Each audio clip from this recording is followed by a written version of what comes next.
Greetings, fellow fans.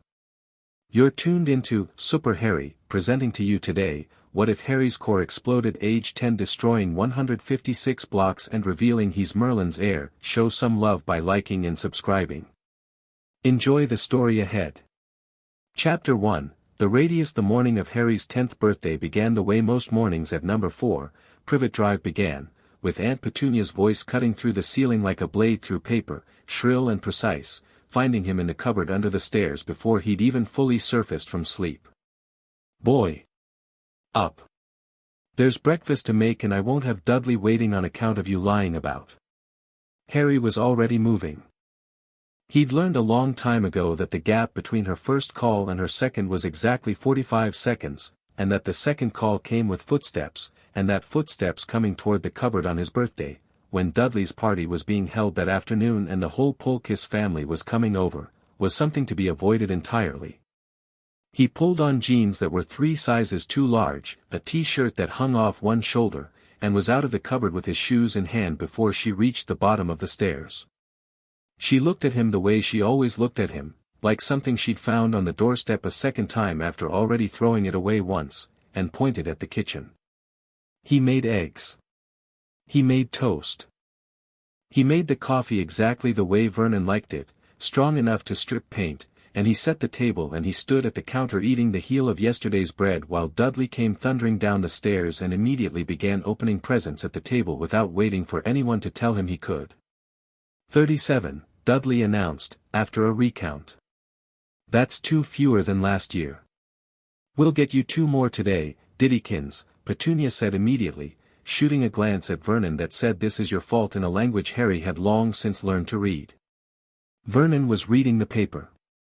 He lowered it just enough to look at Harry over the top of it, and what passed across his face wasn't guilt about the presents.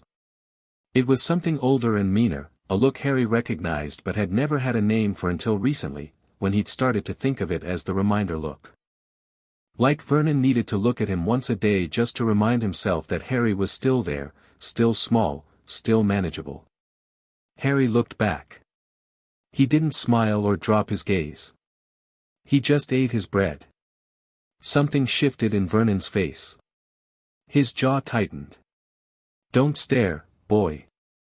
Harry looked at the counter.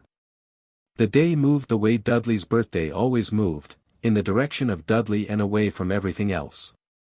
Harry washed up. Harry cleaned the sitting room. Harry was told to stay out of sight when the Polkisses arrived, which suited him fine because Piers Polkiss had recently discovered that if he flicked Harry in the ear when no adults were looking he could usually get a reaction, and Harry was tired of having reactions today. He sat in the back garden in the strip of shade along the fence and listened to the party happening through the glass doors and thought about something he'd been thinking about a lot lately. He was going to be 11 in a year.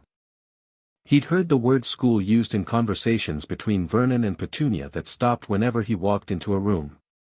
A different school, that much he'd gathered. Somewhere far away, with the word boarding attached to it. He wasn't sure whether that was a threat or a promise. Sometimes it felt like both. The thing he kept thinking about, though, wasn't school. It was the other thing. The incidents, Vernon called them, in the tone of voice you used for sewage problems and tax audits. The time the teacher's wig had turned blue during a spelling test that Harry already knew all the answers to. The time Harry had somehow ended up on the school roof when Dudley's gang was chasing him, with no memory of climbing. The glass at the zoo. The way things sometimes moved when Harry was looking at them and sometimes moved when Harry was deliberately not looking at them because he'd figured out by age 8 that not looking was safer.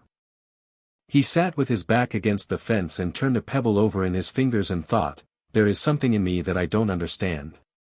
That was as far as he ever got. The thought sat in his chest like a stone with no bottom to it. Inside, Dudley laughed at something. One of the Polkiss boys, there were 3 of them, all versions of Piers with slightly different hair, shouted something that got a round of adult laughter. Vernon's laugh was loudest. Vernon's laugh always filled rooms up completely, pushed the air out, left no space for anything else. Harry put the pebble down. Inside the house, his birthday was not happening. That was fine. It had never happened particularly, and he'd made his peace with the expectation of it a long time ago. What he hadn't made peace with, what he found, sitting here, was still a raw and unhealed thing, was the specific texture of today.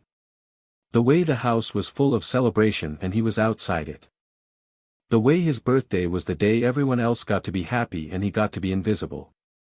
He was 10 years old and completely alone, and there was something inside him that he'd spent his whole life trying not to think about too directly, and today, for some reason, he couldn't stop thinking about it. He closed his eyes. He could feel it. That was the part that frightened him. He could feel it, today more than usual, like pressure behind his ribs, like something that had been growing in a space too small for it. He'd always been able to sense the edges of it. The way it responded to emotion, to fear, to anger. The way it went very still and very heavy when he was sad. Right now it was neither still nor heavy. Right now it felt like the moment before lightning, stretched out and held, like the whole sky had been holding its breath for 10 years and was finally running out of patience. He opened his eyes. The glass door slid open and Vernon stepped out, still holding his glass of something amber and expensive, tie loosened, the look of a man who'd had enough birthday party to feel generous and enough whiskey to feel large. He looked at Harry sitting in the dirt against the fence, and the generosity evaporated immediately, replaced by that older, harder thing. Still out here moping? Harry stood up. Not because he'd been told to, just because he wasn't going to have this conversation from the ground. Not moping, he said. Don't get clever. Vernon took a drink. You've had a long face all day. In there with a house full of guests who'd be horrified, to know what you are, and you're out here making everything about yourself.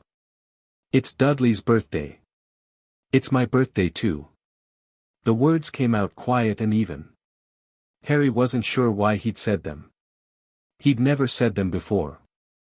But something about today, the weight behind his ribs, the lightning patience running out, made the sentence feel not like a complaint but like a fact that needed to be stated. Vernon went very still. Then he laughed. It was the short, hard kind, the kind that wasn't about finding anything funny. Your birthday. He said it like he was tasting something rotten. Do you know what happened on your birthday 10 years ago, boy? Something terrible. Something wrong. And every year since then, every single year, we've had to live with the consequences of that night, and the least you could do, the very least, is have the decency to be grateful. For what? Harry said. Another silence. This one was different, heavier, with an edge to it. What did you say to me? I said for what? Harry looked at him. Not defiantly. Not with any performance of bravery. Just honestly, with the kind of calm you find when something inside you finally goes quiet after a long time of noise. You took me in because you had to. You don't feed me right, you don't buy me clothes that fit, I sleep in a cupboard. What exactly should I be grateful for? He watched Vernon's face move through several stages of something. Surprise first, then rapid and violent offense, and then something that looked almost, like genuine alarm, because Harry's voice hadn't risen and his face hadn't changed, and Vernon had spent 10 years constructing a very specific version of this boy in his head, and it wasn't this. You ungrateful little, he grabbed Harry's arm. Harry didn't flinch. He'd flinched for years and he was done with it. He looked up at Vernon's red, furious face and thought, very clearly, no. The thing behind his ribs said, yes. Afterwards, the people who studied the event would call it a detonation, because that was the closest word in any language for what happened to 156 blocks of a Surrey suburb on a clear July morning. The Mughal authorities initially classified it as a gas main explosion, then revised to multiple simultaneous gas main explosions, then quietly stopped classifying it publicly while an entirely different kind of authority took over. The truth was simpler and stranger and had nothing to do with gas. The truth was a 10-year-old boy saying no for the first time in his life. The light came first. Silver white and absolute, the kind of light that didn't illuminate things so much as replace them, everything within it was suddenly equally bright, equally distinct, every shadow gone, every surface catching it from all directions at once. It lasted less than a second. Then the wave. It moved outward from number 4, Privet Drive in a perfect circle at approximately the speed of a very bad idea, and everything in its path, houses, garden walls, parked cars, fences, the brand new climbing frame in the Desley back garden that Dudley had already broken twice, went sideways. Not explosively, not violently in any traditional sense, just sideways, cleanly, with almost no fire and almost no debris dust, as though the magic had been more interested in moving things than in destroying them. Walls folded. Roofs lifted. The Pocus's car, a blue Vauxhall, ended up on its side in the road 3 houses down in what would later be described by Pirza''s father as, the most graceful thing I've ever seen something do before becoming scrap metal. The circle expanded to a radius of approximately 600 meters, cleared everything in it down to foundations and tarmac, and stopped. Exact. Precise. Like it knew where to stop. In the center of the circle, which was where number 4 had been, Harry Potter sat on a section of intact front path, the path alone, the rest of the house simply gone, and ate a piece of birthday cake. The birthday cake had been on the kitchen counter. It was now beside him on the path, tilted slightly because the plate had cracked, and it was chocolate with exactly 0 candles because nobody had lit any, and Harry was eating it with his fingers because the forks were presumably somewhere in the 600-meter radius, and he was eating it with an expression of deep, absolute concentration that had nothing to do with the cake and everything to do with whatever was happening behind his eyes, which had gone the color of winter lightning, gray shot through with silver, where they'd been green before. He wasn't scared. That was the first thing Nymphadora Tonks registered when she landed, slightly crooked, correcting into a roll and up, at the edge of the cleared radius and got her first look at the boy in the center of it. Everything else in the scene was chaos. Her supervisor Proudfoot was trying to coordinate a perimeter, 3 different ministry departments were operating in over each other, and the Muggle cleanup squad had already been briefed and were arguing with someone from the Muggle Prime Minister's office about a cover story. But the boy was still. The boy was eating cake. And the boy was not scared. She was 22 and 3 months out of Auror training and she'd been told on the way here, shouted at her through a fluke connection by a white-faced senior official, that they were dealing with a Class 7 uncontrolled magical event and that the source was believed to be a child, and she'd thought that made no sense, because Class 7 was the classification for things like dragon colonies and rogue enchanted battlegrounds, not children. She was starting to revise that opinion. "I'll do the initial contact," she told Proudfoot, before he could assign anyone. He looked at the boy, at the vast, clean emptiness around him, at the silver-gray eyes that were now tracking Tonks's approach with calm, intelligent attention, and he said, "Be my guest." She walked across the cleared ground toward him. Her footsteps were very loud in the sudden absence of a suburb. She noted, as she walked, that nothing was burning, unusual for an explosion of this scale. She noted that the air smelled like ozone and old stone and something else she couldn't name, something like the inside of a very old library. She noted that the boy watched her approach the way a chess player watches pieces being moved, tracking, assessing, not threatened. She stopped about 3 meters away and crouched down to his level. "Hi," she said. "Hello," said Harry. "You all right?" He thought about it, which was not the immediate yes she'd expected. He took another small bite of cake. "I'm not hurt," he said, which was not the same thing, and they both knew it. "Fair enough." She glanced down at the cake. "That look as good as it looks?" He held out the plate. She blinked.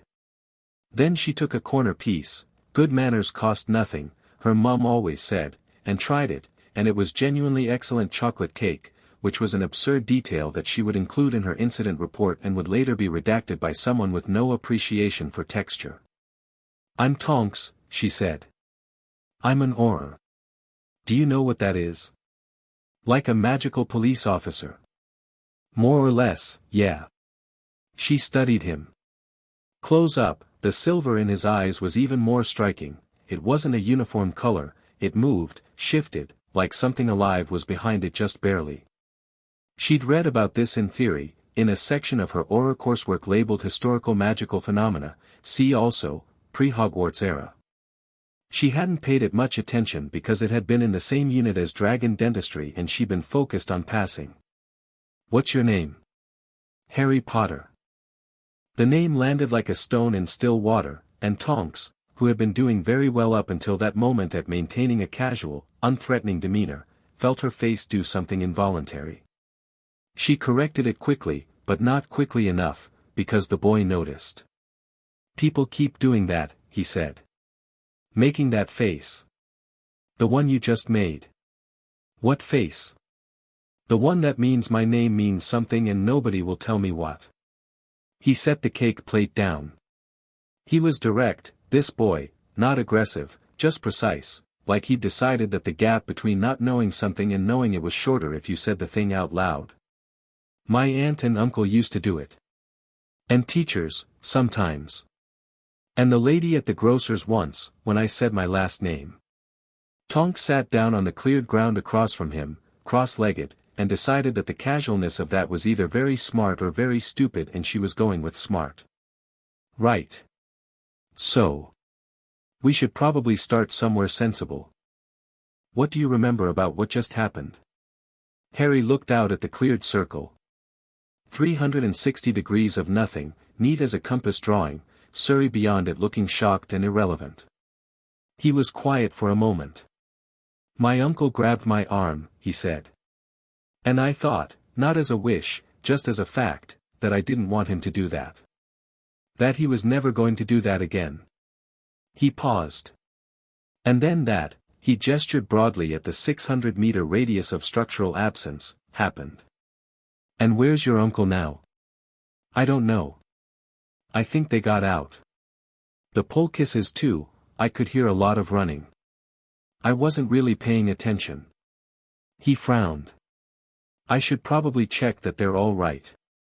Even though Dudley kicked me at breakfast." Tonks stared at him. "You're worried about the people who just," she started, and stopped herself. "They're fine. We've accounted for the Dursley family and the Polkiss family. They were in the garden, the blast, the event, moved them rather than, they're in hospital for observation but no serious injuries." Something in Harry's face shifted, a small, quiet release of tension. "Good," he said simply. "You really weren't worried about yourself, were you?" It wasn't quite a question. He seemed to consider it as one anyway. "No," he said. "I knew it wouldn't hurt me. I don't know how I knew. I just knew, the same way you know which direction is down." He looked at her. "The silver in my eyes is new, isn't it? That's something that means something." "Yes," she said carefully. "Tell me what." She hesitated. "I'm not actually certain I know enough to tell you accurately. I'd rather someone who knows more than me, Tonks." The way he used her name, easy, immediate, no deference in it, made her blink. "I just leveled a suburb. I think I can handle an honest answer." She opened her mouth. Closed it. "Thought, he's 10. Thought, he's also, apparently, extremely correct about the suburb. Said, there's a thing called the Ayers manifestation. It's theoretical, it was only ever theoretical, as far as anyone current knows. It's what happens when a dormant bloodline tied to a very powerful historical figure finally expresses itself. Usually in response to an extreme emotional catalyst. The silver eyes are a marker. They're mentioned in 3 pre-medieval texts and a Flamel footnote, and I only know about it because I was the least popular person at Auror training and spent lunch breaks in the library." She paused. "The bloodline in question would be Merlin's," said a new voice. They both looked up. Albus Dumbledore stood at the edge of the cleared circle, and the morning light fell on him at an angle that caught the silver of his hair and the deep midnight blue of his robes, and he was carrying nothing, bringing no particular display of authority, and he looked, Harry observed, not powerful in that moment, but tired. The specific tiredness of someone who has been dreading a moment for a long time and has now arrived at it. He walked across the clearing with steady, unhurried steps. Tonks stood and stepped back, not ordered to but understanding instinctively that this conversation had moved to a scale above her grade. She was right about that, but Harry didn't step back, or stand up straighter, or change his expression in any of the ways people usually changed their expressions when Albus Dumbledore walked toward them. He just looked at him. Dumbledore stopped a few feet away. He looked down at the boy on the piece of intact path, at the cracked plate with what remained of the birthday cake, at the eyes that were holding his with a quality that most adults didn't manage, steady, interested, neither seeking approval nor deferring to the lack of it. "You are very like him," Dumbledore said, very quietly. "Like who?" "Merlin Ambrosius." He said it carefully, like a name that had weight even now. "Your ancestor. At extraordinary remove. The magical line has been dormant for several centuries, passing through generations without expressing itself, waiting, as such things sometimes do, for the right configuration of circumstances. And I'm the right configuration. Yes. Why now? Why me? I believe." Dumbledore looked at the empty circle, at the clean geometry of what had happened here, and his voice was careful with something it was working to contain, that the magical core of a Merlin line heir requires a threshold event to activate. Typically, in Merlin's own case, this would have been a moment of extreme, formative clarity, a choice, an understanding, a refusal. He looked back at Harry. "What were you thinking, in the moment before it happened?" Harry didn't answer immediately. He looked at his hands, which were ordinary hands, 10-year-old hands, slightly scraped at one knuckle from a week ago when Dudley's gang had run him into a fence. "That he was never going to grab me again," he said. "Not like that. Not ever." Dumbledore was quiet for a long moment. Something crossed his face that Tonks, watching from a distance, would later describe in her notes as grief, briefly unconcealed. "No," he said finally. "He isn't." He lowered himself carefully until he was at Harry's level. He didn't quite manage cross-legged, settling instead for one knee down, and he looked at the boy directly. "Harry. There are many things I need to tell you, and some of them I should have told you considerably earlier, and I want you to know I am aware of that, and I am sorry for it." Harry looked at him. "Are you the one who left me here?" The silence that followed was answer enough. Dumbledore said, "Yes." "With them?" "Yes." Harry nodded slowly, like he was filing something away. He didn't shout. He didn't cry. He picked up the plate and finished the last corner of the birthday cake with the methodical focus of someone conserving energy. "Then we have quite a lot to talk about," he said. "But not right now, I think. Right now there are about 30 people on the edge of this circle and at least 6 of them look like they want to point wands at me, and I'd rather we establish that I'm not going to cooperate with any of that before we get into the longer conversation." Tonks made a sound that was not quite a laugh and that she successfully converted into a cough before Proudfoot could identify it. Dumbledore looked, for just a moment, like he might smile. "No," he agreed. "I don't imagine any of them will be pointing wands at you." He stood, slowly, and turned to face the assembled ministry officials and Aurors at the edge of the radius, and whatever he did with his expression from that distance was enough, because several wands that had been half-raised went immediately back to their pockets and 2 people actually took a step backward. Harry watched this. He watched the way the crowd reorganized itself around Dumbledore's attention. He watched the specific mechanics of how that kind of authority operated, who deferred, and how fast and with what body language, and he filed all of it away with the patient, comprehensive attention of someone who has learned that information is the only currency that nobody can take from you. "I have one question," Harry said, as Dumbledore turned back toward him. "Of course. What exactly does Merlin's heir mean? Not historically. Not magically." He met the old man's eyes. "What does it mean for me? Starting today?" Dumbledore looked at him for a long moment.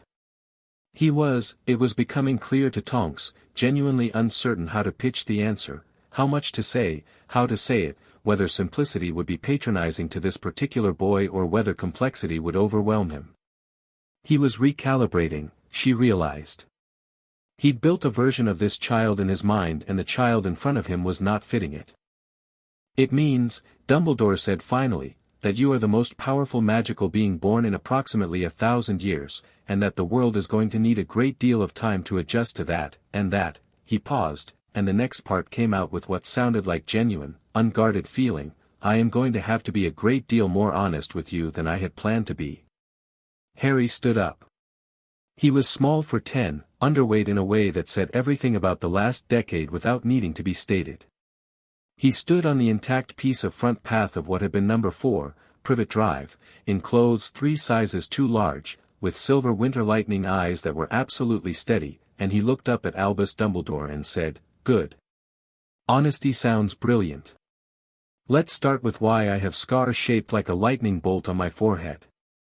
Somewhere at the edge of the radius, Amelia Bones, who had arrived in the last 10 minutes and was now standing with a notebook she hadn't opened yet and a quill she hadn't used, wrote a single word in it. Remarkable. The next several hours were managed chaos.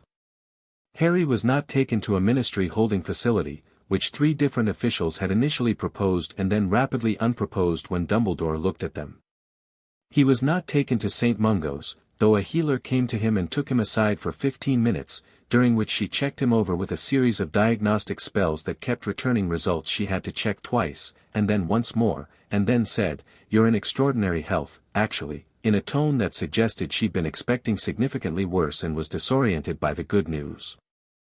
He was not questioned by the Department of Magical Law Enforcement despite 3 attempts by a man named Dawlish to establish jurisdiction, which Amelia Bones shut down each time with the flat, certain efficiency of someone who has very little patience for turf wars when there's actual work to be done. He sat in a conjured chair in the middle of the cleared circle and watched people argue about him and felt, distantly, a very specific thing that he examined carefully, he felt interested. Not anxious. Not overwhelmed.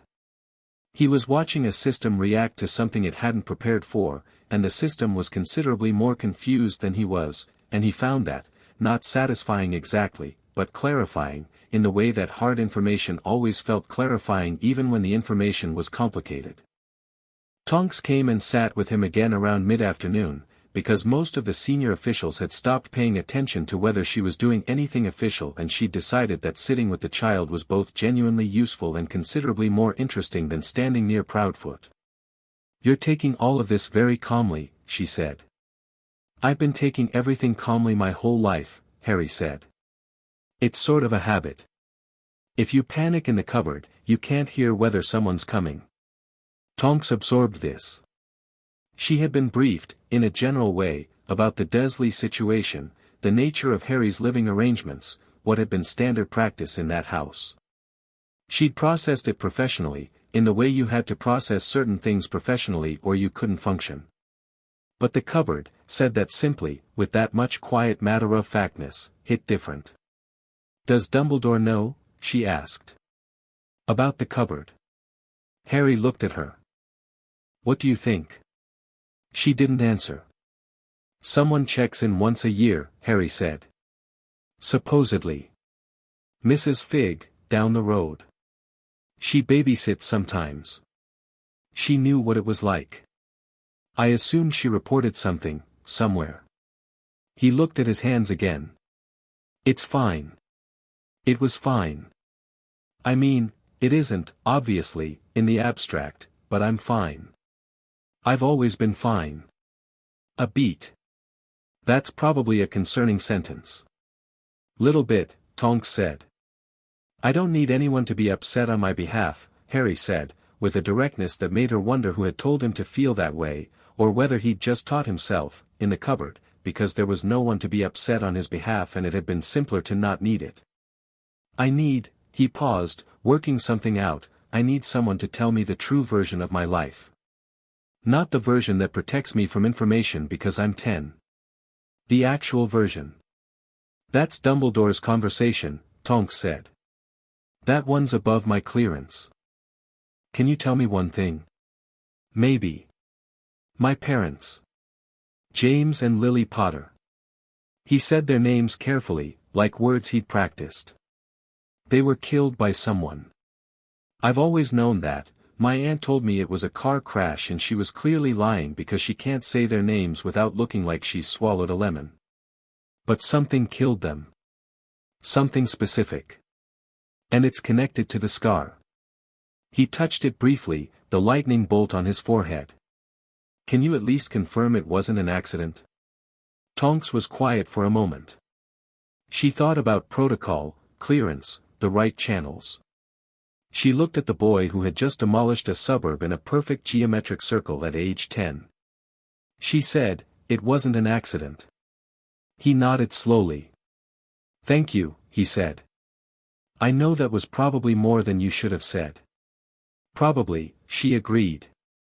"For what it's worth," he said, "I don't think you're above my clearance. I think I might be above most people's clearance, technically, and just not have the paperwork for it yet." Tonks looked at him. Then she laughed, genuinely, for the first time all day. It startled a nearby official who'd been in the middle of a very tense flow conversation. She didn't apologize for it. Dumbledore came back to him as the light was going golden in the late afternoon, the sun falling at a slant across the enormous empty circle, and he carried 2 cups of tea conjured from somewhere and he sat in a chair that appeared to have also been conjured, and he said, "May I tell you some things now?" Harry took the tea. Yes. So Dumbledore told him.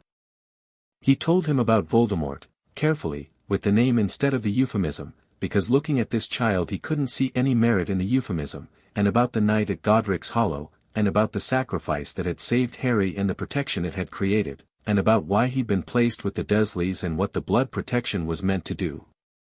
He told it clearly and without excessive softening, because Harry sat and listened with an expression that made flinching from the truth feel actively disrespectful. Harry didn't interrupt. He listened to the whole of it, in order, asking nothing until Dumbledore was finished. Then he asked 3 questions. Is Voldemort dead? No. Diminished, nearly destroyed, but not dead. Could he come back? It is possible. I believe he has taken steps to ensure it. Harry was quiet for a moment. And the protection from my mother's sacrifice. It lived in Petunia's house because she's blood family. Yes. And now there's no house. A beat of silence that was slightly different from the others. No, Dumbledore said. There isn't. So that protection is gone. The house being gone does alter the nature of the anchor, yes. Harry nodded slowly. He looked at the empty circle, at the last light going across the cleared foundations. He picked up his tea. Then I suppose, he said, with the equanimity of someone who has already processed the emotional math on this and arrived on the other side of it, that we need to think about what comes next. Dumbledore looked at him over his own cup of tea. I have been thinking, he said, about Nicholas. Who's Nicholas? An old friend. A very old friend. Someone who, I believe, may be uniquely positioned to help you understand what you are. He paused. And equally importantly, someone who will treat you, at all times, as exactly what you are. Which is? Dumbledore held his gaze. Extraordinary, he said. Without qualifications. Without footnotes. He set his tea down. Nicholas Flamel has been alive for 660 years, Harry, and he has never, not once, in all that time, been easily impressed. I think you'll find each other rather well. The last of the light was going now, the cleared circle going grey and still, and somewhere at the perimeter the Muggle cleanup crew was beginning their work and the cover story was being quietly distributed through channels Harry would one day understand in detail. He looked out at the geometry of what he'd done, the perfect circle, the clean edges, and he felt the thing behind his ribs, no longer pressing, no longer straining, but present, steady, enormous, like a room he'd just discovered he'd been living in the walls of his whole life, and now the walls were gone. All right, he said. Nicholas Flamel. Tell me everything.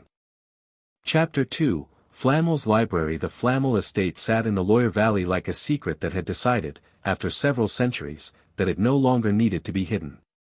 It wasn't large by the standards of grand French countryside properties, no sweeping formal gardens, no castle tower visible from the road. From the Muggle lane that curved past its eastern wall, it looked like a slightly oversized farmhouse, old stone gone golden with age, shuttered windows, a garden that suggested someone had begun an ambitious topiary project sometime around the 14th century and had since developed more interesting things to do. The wards around it were old enough that they'd grown into the landscape the way tree roots grow into stone, inseparable, invisible, doing their work without advertisement. Harry noticed them the moment the hired car turned onto the lane. A pressure change, subtle, like the moment before your ears pop on a plane. Then a warmth that wasn't temperature. Then something that felt remarkably like being looked at and, after a pause, recognized. "What was that?" he asked. Dumbledore, sitting beside him, glanced over with something that might have been surprise. "The estate wards. There, I should have anticipated. They're keyed to bloodline as much as invitation. They recognized me." "It seems they did." "Yes." He paused. "They didn't do that when I first visited, in 1697. Harry looked out the window at the stone wall going past. He thought, the walls know me. He filed it under the growing list of things that were new, that were his, that nobody had told him were coming. The list had been growing for 3 weeks, since the morning on Privet Drive, since the cleared circle and the tea and the ride in a magical car that smelled of leather and old parchment and took them not to London but to this golden corner of France. He'd had 3 weeks of Dumbledore's careful honesty, delivered in a guest room at a ministry-adjacent safe house in Wiltshire that was comfortable in the way that managed to feel slightly temporary despite the good furniture. 3 weeks of history, context, explanation, Voldemort, the prophecy, the magical world's shape and politics, the nature of what had manifested in Harry on his birthday. Dumbledore was, he'd concluded, genuinely trying. The honesty was real. It was also, Harry had noticed, the honesty of someone who was still making choices about which truths to share and when, which was its own kind of information. He didn't resent it. He just tracked it. Knowing which rooms someone left locked told you almost as much as knowing which ones they opened. The car stopped. They got out into cool morning air smelling of river water and warm stone and something faintly herbal from the garden. The front door opened before Dumbledore could knock. Nicholas Flamel was shorter than Harry had expected. He was also, somehow, both very obviously ancient and completely present, not in the way of old people who were declining into themselves, but in the way of old things that had simply stopped being affected by the ordinary processes of wear. His face had the quality of a map of a place that had been redrawn many times, each revision still visible through the current one. His eyes were dark, almost black, and they went straight to Harry with the direct, bright attention of someone who had been waiting for something specific for a very long time. He said nothing for a moment. He just looked. Then he said, in English that carried the ghost of an accent several centuries old, Merlin had the same configuration in his eyes, according to the illustration in the Carmarthen documents. The silver is slightly more pronounced in direct morning light. He sounded like a man confirming a hypothesis. He sounded, also, like he was pleased. "Come in, come in. Perenelle has made breakfast and she will not forgive me if it gets cold on account of me standing here staring, which she will consider rude and I will consider scholarship." He stood back from the door. "Welcome, Harry Potter." "Thank you," Harry said. He stepped inside and felt the wards close warmly around him, like a door settling into its frame after years of being slightly off. "I've been wanting to meet you since Professor Dumbledore mentioned you." "Have you?" Flamel led them down a corridor lined with framed documents and small paintings of places that shifted slightly when you weren't looking directly at them.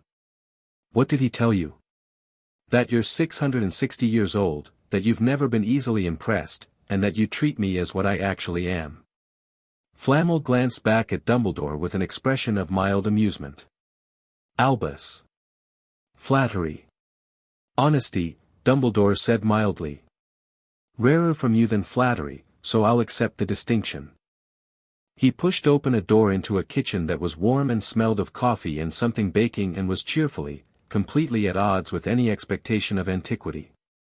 It looked like a kitchen that was actually used, actually lived in. There was a cat asleep on top of a bread box, herbs hanging in bunches from a rack, a table set for four with slightly mismatched chairs. Perenelle Flamel was standing at the stove and turned to look at Harry, and she was, the word that came to him, which he didn't have much context for from lived experience but had from books, was warmth. She had it the way fires have it, the functional, complete, unperformative kind, and she looked at Harry for just a moment before crossing the kitchen and hugging him. He went rigid. It was involuntary, the response of someone for whom physical affection from adults had historically come attached to conditions. She noticed immediately and released him but didn't step back, and she looked at him at close range with dark eyes very like her husband's and said, in French accented English, "You are 10 years old and you have been living in a cupboard, and someone should have hugged you a long time ago. Now, sit down. Eat. We can be strange and historic after coffee." He sat down. He ate. The strangeness of it, the normalness of it, was doing something odd to the thing behind his ribs, which had settled into a kind of low, steady hum since the morning on Privet Drive, neither pressuring nor silent, just there, like background music he was learning to hear. Dumbledore left after breakfast, which Harry had also expected. He had a way of making arrangements and then stepping back from them, setting pieces in place and withdrawing to the broader game. Harry didn't say anything about this when Dumbledore stood in the front doorway and said he'd visit at the month's end. He just nodded. "Harry," Dumbledore said, pausing. "I want you to learn. And ask questions. Particularly of Nicholas. He knows things that aren't written anywhere." He paused again, something working behind his eyes. "Don't," he stopped. "Don't what?" The pause lasted just long enough to tell Harry what it was. "Don't grow too fast. Don't outpace what I can manage. Don't become something I can't predict." All unsaid, all retracted, replaced by, "Enjoy yourself. You're 10. "I'll do both," Harry said. After Dumbledore's car had rounded the lane and disappeared, Flamel appeared at Harry's shoulder with 2 cups of coffee, one of which he handed to Harry without asking whether a 10-year-old wanted coffee, which Harry noted as immediately correct behavior. "Well," Flamel said. "Shall I show you the library?" The library was in a part of the house that didn't connect to the rest of it by any method Harry could identify by the third day. It simply appeared when you came down a particular corridor that had been heading somewhere else the previous afternoon. He asked Flamel about this on day 4. "The house likes to be useful," Flamel said. "If it thinks you need the library, it puts the library where you'll find it." "Does the house think in words or more like intentions?" Flamel looked at him sharply, with that bright, hypothesis-confirming attention. "Most people don't ask that question. They either take the house literally or dismiss it. They don't ask about the kind of cognition." It seemed like the right question. "It is." He settled into his chair. "The house thinks in intentions. In purpose. If you go looking for the library because you are bored, or performing scholarship, it tends to not cooperate. If you go looking because you actually need something, it finds a way to put it in front of you." He paused. Merlin's house at Carmarthen apparently had the same property, according to 3 different primary sources. Harry looked at the library around them, 2 floors of it, the upper reached by a wrought iron staircase that curved without apparent structural support, shelves going from floor to ceiling on every wall, books in 17 languages, he'd counted, and scrolls in a further 3 scripts he didn't yet recognize, and a fireplace that burned blue and white and made the whole room smell like warm stone and history. He had been in here every day for 2 weeks. He had, by any reasonable measure, been consuming it, sitting on the floor with 3 books open simultaneously, following chains of reference with the systematic focus of someone who had spent a childhood making very good use of the school library because it was the only room where Dudley's gang didn't follow him. "Tell me about the Merlin texts again," he said. "The originals." I have shown you the originals. I want to understand the dating of the Carmarthen Codex. The script shifts in the middle section, it's the same hand but different pressure. Like he was writing faster. Or differently. Urgently. Flamel set down his own book. He looked at Harry over the top of it with an expression that had become familiar in the past 2 weeks, something between scholarly delight and something older, more careful, like watching a tide come in and calculating the rate. Go on, he said. The first half is theory. Careful. It reads like someone building an argument for an audience. The second half is different, it's almost like a log. Observations. He's watching something develop, not explaining it for posterity. Harry looked at the page he'd been reading, the ancient handwriting visible even at this distance. He was documenting himself. The second half is Merlin watching his own power change. And the urgency is because he was frightened. The library was quiet. The fire shifted blue to white. He was not the man most people believe him to have been, Flamel said, after a moment. The legend cleaned him. Made him wise, robed, certain. The texts are Messier. He was learning in real time what he was, the same as, he stopped. The same as me, Harry said. Yes. Was he afraid of himself? Flamel considered this with the seriousness it deserved. Not of himself. Of what other people would need him to be. The court needed a fixed point. Arthur needed an anchor. Everyone who came to him came needing something he had, and he spent considerable energy managing what they understood his power to be so that it didn't frighten them into uselessness. He looked at Harry. He got it wrong, in the end. He managed it too carefully for too long, and the distance between what people believed him to be and what he actually was became a kind of trap. He paused. I have always thought that if he'd had the conversation earlier, the true one, with Arthur or with Gaius or with someone he trusted absolutely, things might have gone differently at Camlann. Harry sat with this. Outside, the Loire Valley was doing its late summer afternoon thing, all golden light and unhurried time. Perenelle was in the garden, he could hear occasional French muttering and the sound of shears. The cat, which was called Henri and was approximately 80 years old and had no interest in anything below waist height, was asleep on the third shelf of the left wall. I'm not going to do that, Harry said. Manage what people think I am. No, Flamel agreed. I don't think you will. Is that good? It will be uncomfortable, sometimes, for people around you. He paused. But yes. I think it is good.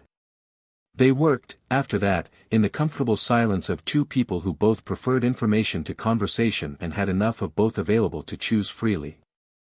Harry had developed, in the past weeks, a working vocabulary for what his magic felt like from the inside. The hum he'd identified on the first morning had differentiated itself into something more complex, something with registers, like an instrument with more range than he'd known. He could feel when he was close to something relevant in the texts, a faint resonance, like a tuning fork responding to its note from across a room. He'd told Flamel about this on day 3 and Flamel had gone completely still and then written 4 pages in his notebook without speaking for 2 hours. Today the resonance was strongest when he was reading the second half of the Carmarthen Codex, the urgent part, the Merlin watching himself part. He read it 3 times, and on the 3rd time he set the translation aside and tried reading the original, which was in a form of early Middle Welsh that he had approximately no training in, and found, to a creeping, bone-deep certainty that was more alarming than the clearing of a suburb had been, in some ways, that he could read it anyway. Not perfectly. More like having a conversation with something that was telling him the shape of the meaning rather than the direct words. But he could follow it, and following it was different from following the translation, because the translation had been made by someone who was interpreting and he was receiving something more direct than interpretation. He read it for 20 minutes before he said, very carefully, Nicholas. Flamel looked up. I can read the original. Flamel's pen stopped moving.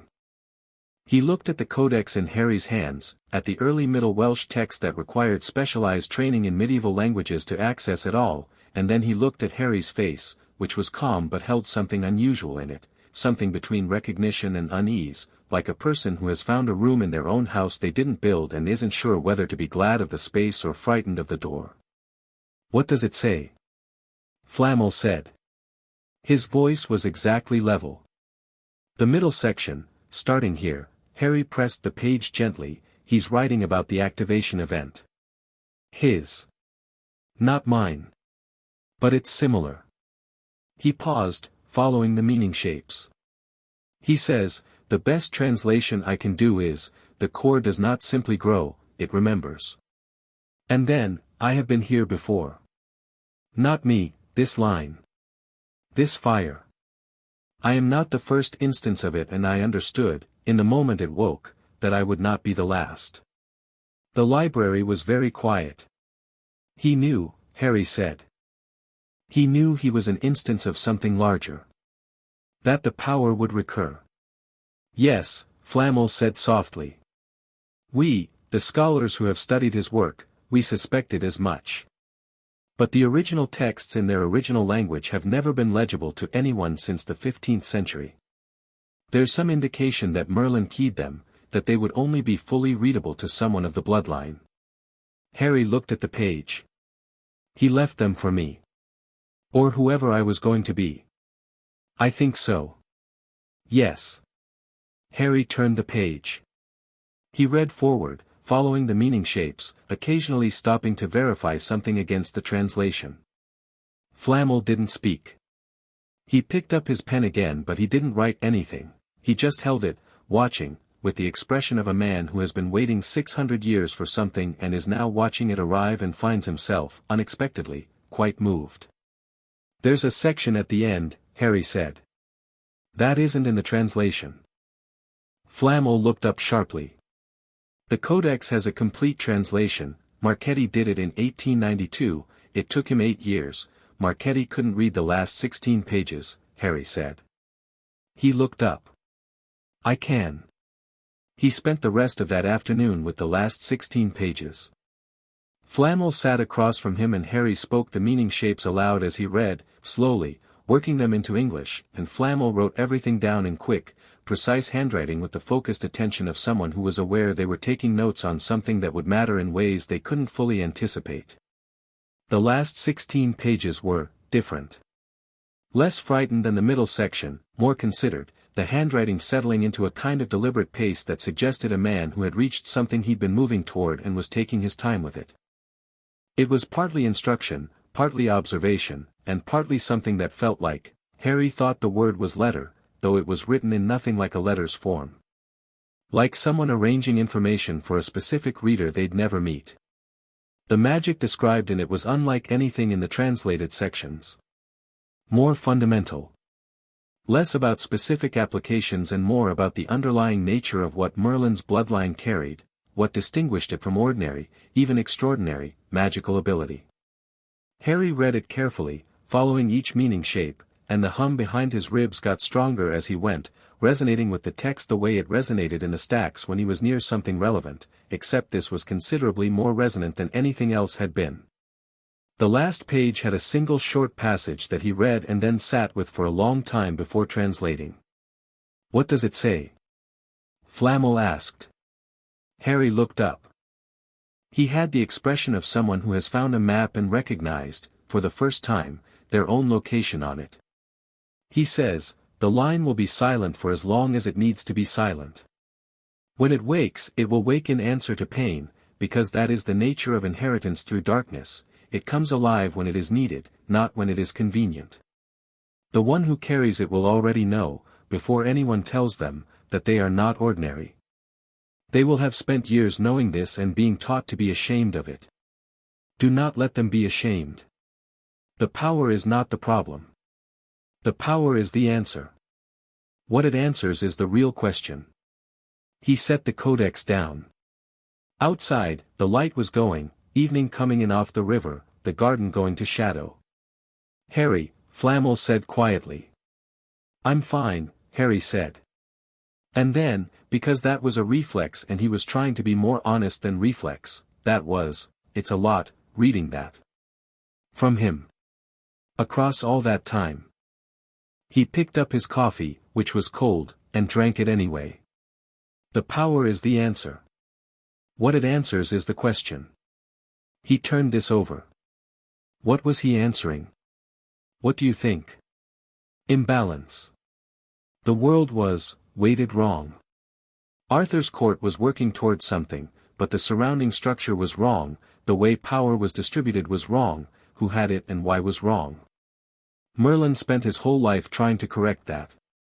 He paused. And didn't fully manage it. No, Flamel agreed. He didn't. But he built things that lasted. The foundations of the magical world as it is now, the structures, the precedents, even Hogwarts, ultimately, they trace back to his work. Most of them, yes. So he wasn't trying to fix everything in his own lifetime. He was trying to build something that would persist. Harry was quiet for a moment. And then he put a message in a codex that couldn't be read by anyone except the next instance of the bloodline. He looked at Flamel. That's not the behavior of someone who believed they were the only shot. That's the behavior of someone playing a very long game. Flamel was looking at him with the expression, the old, careful, slightly overwhelmed expression, and he was quiet for long enough that Harry said, "What? You are 10 years old," Flamel said. "And I have been studying that codex for 216 years. And you have been here 18 days. Is that a problem?" "No," Flamel said. "Not a problem. A relief." He looked genuinely moved, in the private, restrained way of someone who doesn't show that kind of thing often. "I was concerned, before you came, that the power would arrive without the mind to manage it. That happens, with bloodline inheritances, the magical capacity outpaces everything else and you get someone who is dangerous in the way of unexploded ordnance. Random. Directionless." He paused. "You are quite deliberately directional, Harry." Harry picked up the codex again. "Can we talk about the practical sections tomorrow? The ones about what he calls foundational working, what I'd call ambient magic, the kind that doesn't require a wand or a specific casting but that operates through intent and understanding." "We can talk about anything you like," Flamel said. "Every morning until your Hogwarts letter arrives." "And after that?" "After that, I'll come to Hogwarts and we'll continue there, if Albus can be persuaded." "He'll be persuaded," Harry said, with a certainty that wasn't arrogance but had no space in it for doubt. Flamel smiled. It was, as Dumbledore had promised, not an easily impressed smile. It was the real thing, the smile of someone who has worked for something for a very long time and is watching it arrive. The Granger family appeared on a Tuesday in late September, 6 weeks after Harry's arrival, and they appeared because Perenelle had been corresponding with Dr. Emma Granger about a dental application of preservation charms on enamel that was, apparently, of genuine academic interest to both parties. Harry knew this because Perenelle had mentioned it 3 times over breakfast and because he had developed the habit of tracking the movements of the household with the same comprehensive attention he applied to the codex. He was in the garden when they arrived, working through a foundational exercise that Flamel had set him, which involved holding a specific structure of intent in mind while doing something physically mundane, currently weeding. Because Flamel had said the point is to maintain focus under the distraction of the physical and Harry had said couldn't the physical distraction be something less boring and Flamel had said consider it character forming. He heard the car, heard the French greeting from the front of the house, heard footsteps, and then heard a voice say, very distinctly, "Oh, these are Helichrysum italicum. Silver curry plant. That's an unusual choice for a Loire Valley garden, isn't it? They're more typical of the Mediterranean coast, unless these are a hardier cultivated variety. They would need significant winter protection." He stood up and looked. A girl about his age had come through the garden gate and was crouched by the herb border examining the plants with the absorbed, expert focus of someone who had read considerably about this and was pleased to have her reading confirmed by reality. She had dark curly hair pulled back in a way that suggested it had escaped from something tidier earlier in the day, and she was wearing sensible clothes for someone visiting a formal property and sensible shoes for standing in a garden, and she hadn't noticed Harry at all. "They're a cultivated variety," Harry said. Perenelle has been working on the cold hardiness for about 60 years. The girl looked up sharply. She took him in, the garden clothes, the weeding, the silver in his eyes, all of it, with a comprehensive speed that reminded him of Flamel, the quality of someone cataloging information efficiently. Harry Potter, she said. That's right, he said. You've heard of me. I've read everything that's publicly available about the Privet Drive event. And some things that aren't publicly available but that my parents were able to access because of the consulting arrangement with the Flamels. She stood up. She was slightly shorter than him. I'm Hermione Granger. My parents are dentists. Also magical researchers, but mainly dentists. I'm going to Hogwarts next year. Me too, Harry said. He pulled off his gardening gloves. Do you want to see the library? She blinked, and then she smiled, and it was the specific smile of someone for whom the library has always been the correct answer to most invitations. Yes, she said. Very much. Hermione Granger had read the publicly available translation of the Carmarthen Codex, which Harry established in the first 20 minutes by asking her about it directly and receiving a concise, accurate, and slightly over-comprehensive summary that she delivered without prompting once she understood he actually wanted the information. She had also read Marchetti's footnotes, Flamel's 1890 paper on Merlinline dormancy, and a ministry-restricted pamphlet on the heir's manifestation that she'd obtained through means she described as, the Hogwarts Library Interlibrary Loan Program is considerably more comprehensive than people realize if you know how to ask. She had not read the last 16 pages of the Codex, because nobody had, because they'd been considered illegible.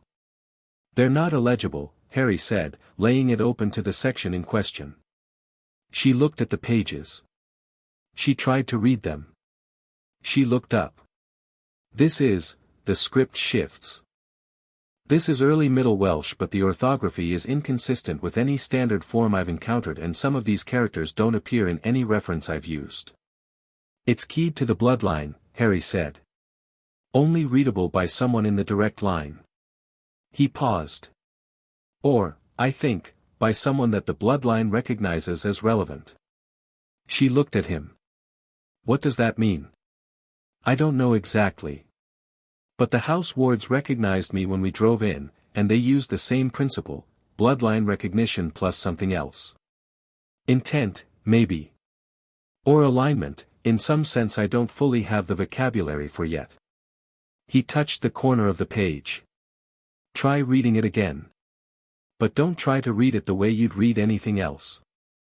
Don't try to decode the characters.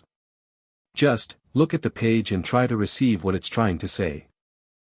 Hermione looked at him with an expression that was clearly fighting between that sounds methodologically unsound and he has demonstrably accessed information from this page that I can't, so perhaps his methodology is worth attempting. The second one, barely.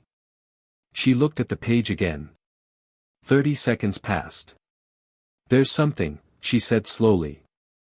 It's not, I can't read it. But there's something. Like a pressure. Like it's aware of being looked at. Harry nodded. That's the first layer. You got further than Flamel does, he can't feel anything from it at all. She looked up, clearly startled. I'm not in the bloodline. No. But you're, he tried to work out the right word for what he was sensing from the same not quite logical part of his understanding that read the meaning shapes. You're aligned. In some way. The magic in you is the kind that recognizes this kind of working. He paused. You're really powerful, aren't you? She blinked. It was clearly not phrased the way she was used to hearing it, as a pointed observation or a social complication. He'd said it the way you'd say it's going to rain tomorrow, matter of fact, informational. I've been told I have an unusual level of natural ability, yes, she said carefully. More than unusual, I think. He looked at the codex. The house let you in through the garden gate, by the way. It doesn't do that for everyone. Most non-invited guests who try that gate end up back on the lane. Hermione looked back at the gate, now visible through the library window, with an expression that was trying very hard not to be pleased and not entirely succeeding. Did Flamel let me in? The house let you in, Harry said. Flamel didn't do anything. It decided you were meant to be here. He picked up the codex and turned it to a passage he'd been working through that morning. Can I show you what I've been translating? I want a second opinion on the meaning of one of the passages, not the linguistics, the logic of the argument. I think it's making a case for something about what Flamel calls ambient intent, and I want to know if I'm reading it correctly or if I'm making the argument fit what I already believe. She sat down across from him, immediately, with the focus of someone who has been offered the correct kind of problem. Yes, she said. Show me. They worked for 3 hours. Perenelle brought tea at some point, looked at the two of them sitting on opposite sides of the library table with the codex and 3 reference texts between them and a notebook each, and went away again with a particular smile that she would later describe to Nicholas as inevitable. Here, Hermione said, pointing to a section. You've translated this as, the working shapes itself to the worker's understanding. But the meaning shape, as you're calling it, if I'm reading the resonance correctly, and I acknowledge I might not be, feels more like, the working shapes the worker. Not the other way around. Harry looked at the passage. Felt the meaning shape of it again, deliberately.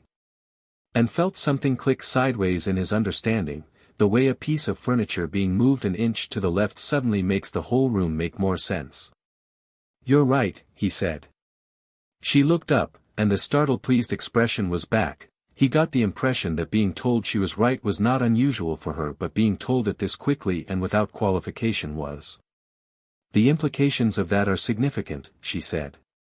If the magic shapes the practitioner rather than, if it's a bilateral relationship, with causality running both directions, then the point of Merlin's foundational workings wasn't just to do things. It was to become something, through the doing. He sat back. That's what the last section means. He was building himself as much as he was building the magical world. He looked at the ceiling, thinking. You learn by doing, but the doing also changes who does the learning. So what you choose to do matters not just for what it accomplishes but for what it makes you. Hermione was quiet for a moment, clearly working through implications. Then, that's a bit frightening, actually. Yes, Harry agreed. It's very motivating. She looked at him. He looked back. Outside the library window, the Loire Valley was going to golden evening, and the old house settled gently around them, the words warm and steady, and Hermione Granger thought, with the clear, certain precision that was her native mode, I have read everything that is publicly available about this boy and I was not prepared for this. We're going to be friends, she said. It wasn't a question and it wasn't quite a declaration. It had the quality of a deduction. Yes, Harry said. I know. He turned to the next page of the codex. Do you want to keep going? Absolutely, she said. And they did, until Perenelle called them for dinner and the library, apparently satisfied, relocated itself to its usual position behind the third door on the left. His Hogwarts letter arrived on a Monday in mid-October, while Harry and Flamel were in the middle of a practical session in the back courtyard. Harry was working on what Flamel had described as structured ambient, magic that held a form without continuous active input, self-sustaining according to an initial intent. Harry had been at it for an hour when Flamel set down his notebook and said, quietly, Stop. And look at what you're doing. Harry looked. The courtyard was full of silver light. It came from everywhere and nowhere simultaneously, from the air, from the stone, from Harry's own hands, and it moved the way weather moves, continuously and organically, without seams, and the intent he'd set into it an hour ago was still running, still shaping it, without any continuous input from him at all. He hadn't noticed it happen. He'd been thinking about the passage from this morning and whether Hermione's reading of the causality was sustainable over multiple iterations, and the magic had, just, kept going. On its own. Anchored to his original intent like a river anchored to its bed, continuing because the channel was right for it. He looked at Flamel. Flamel's expression was doing the thing again, the old, careful, moved thing. He said nothing for a moment. Then, the first time Merlin did that, according to the Carmarthen Codex, he was 43. He paused. "You are 10 years and 3 months. Harry looked at the silver light moving through the courtyard like something alive, something content in its own nature, and he felt the thing behind his ribs, his core, his inheritance, Merlin's fire running through a living wire, pulse once, warm and certain. He said. The owl arrived 20 minutes later with the Hogwarts letter, and Harry read it standing in the courtyard with silver light still drifting gently around him, and felt, for the first time in his life, something uncomplicated and entirely good. Something like readiness. Chapter 3, The Sorting That Wasn't the Hogwarts Express left King's Cross at 11 o'clock on the 1st of September, and Harry was on the platform at 10:15 because Flamel had driven him, and Flamel had been raised in an era when being on time meant arriving before the thing you were arriving for. Platform 9 3/4 was everything the magical world had shown itself to be so far, ordinary looking on the surface and completely extraordinary underneath it, like a word in early Middle Welsh that translated into something English had no equivalent for. The steam from the Scarlet engine moved in ways that steam didn't usually move. The noise was particular: voices, trunks, owls, the specific compressed excitement of several hundred children being pointed in the same direction at once. Flamel stood with him at the barrier and looked at the platform with the expression of someone watching a very old river continue to run. "I was here the first year it ran," he said. 1853, the enchantment of the locomotive was my wife's work, partly. She thought the noise would be appropriate for children. He looked at Harry. "Minerva McGonagall will meet you when you arrive. She's been briefed, in broad terms. She's good people. You know her." "I've known her since she was your age." He said this without particular emphasis, which was possibly the most Flamel thing Harry had experienced in 3 months of consistently Flamel things. He turned to face Harry directly. "Are you ready?" Harry thought about what ready meant, in this context, the context of walking into a school where everyone already knew his name and half of them had been waiting for him the way you waited for a thunderstorm to arrive, feeling it coming for days. The context of being 11 years old and carrying the woken bloodline of the most powerful wizard who had ever lived, and having spent the past year in a French estate reading original texts that hadn't been readable in centuries. The context of knowing, from 6 months of careful Flamel instruction, that what he could do already was outside the curriculum of every year level Hogwarts taught. "Yes," he said. He meant it. Flamel held out his hand. Harry shook it, which Flamel returned with the gravity of someone who had shaken hands with kings and meant the same thing by it each time. Then Flamel pulled him in briefly and thumped him once on the back, which surprised Harry enough that he laughed. "Go," Flamel said. "Learn something I haven't taught you. Write to Perenelle, she worries." Harry picked up Hedwig's cage and his trunk and went through the barrier. He found a compartment 2/3 down the train that was empty except for a ginger cat with a squashed face and an expression of sovereign contempt who had apparently decided the seat by the window was his personal property. Harry sat across from him. The cat regarded him without moving. "Hello," Harry said. The cat blinked once, which Harry interpreted as conditional tolerance. He was watching the platform through the window, students still boarding, a family with 6 red-headed children creating a comprehensive kind of chaos near the front of the train, various pointed hats and robes in different states of newness, when the compartment door opened and Hermione came in with her trunk, a book under one arm, and the specific expression of someone who has been looking for something and has found it. "I checked 4 compartments," she said, lifting her trunk into the rack with a competence that suggested she'd thought about the mechanics of this in advance. The first had 3 boys who were discussing Quidditch statistics in a way that suggested the conversation would continue for the entire journey.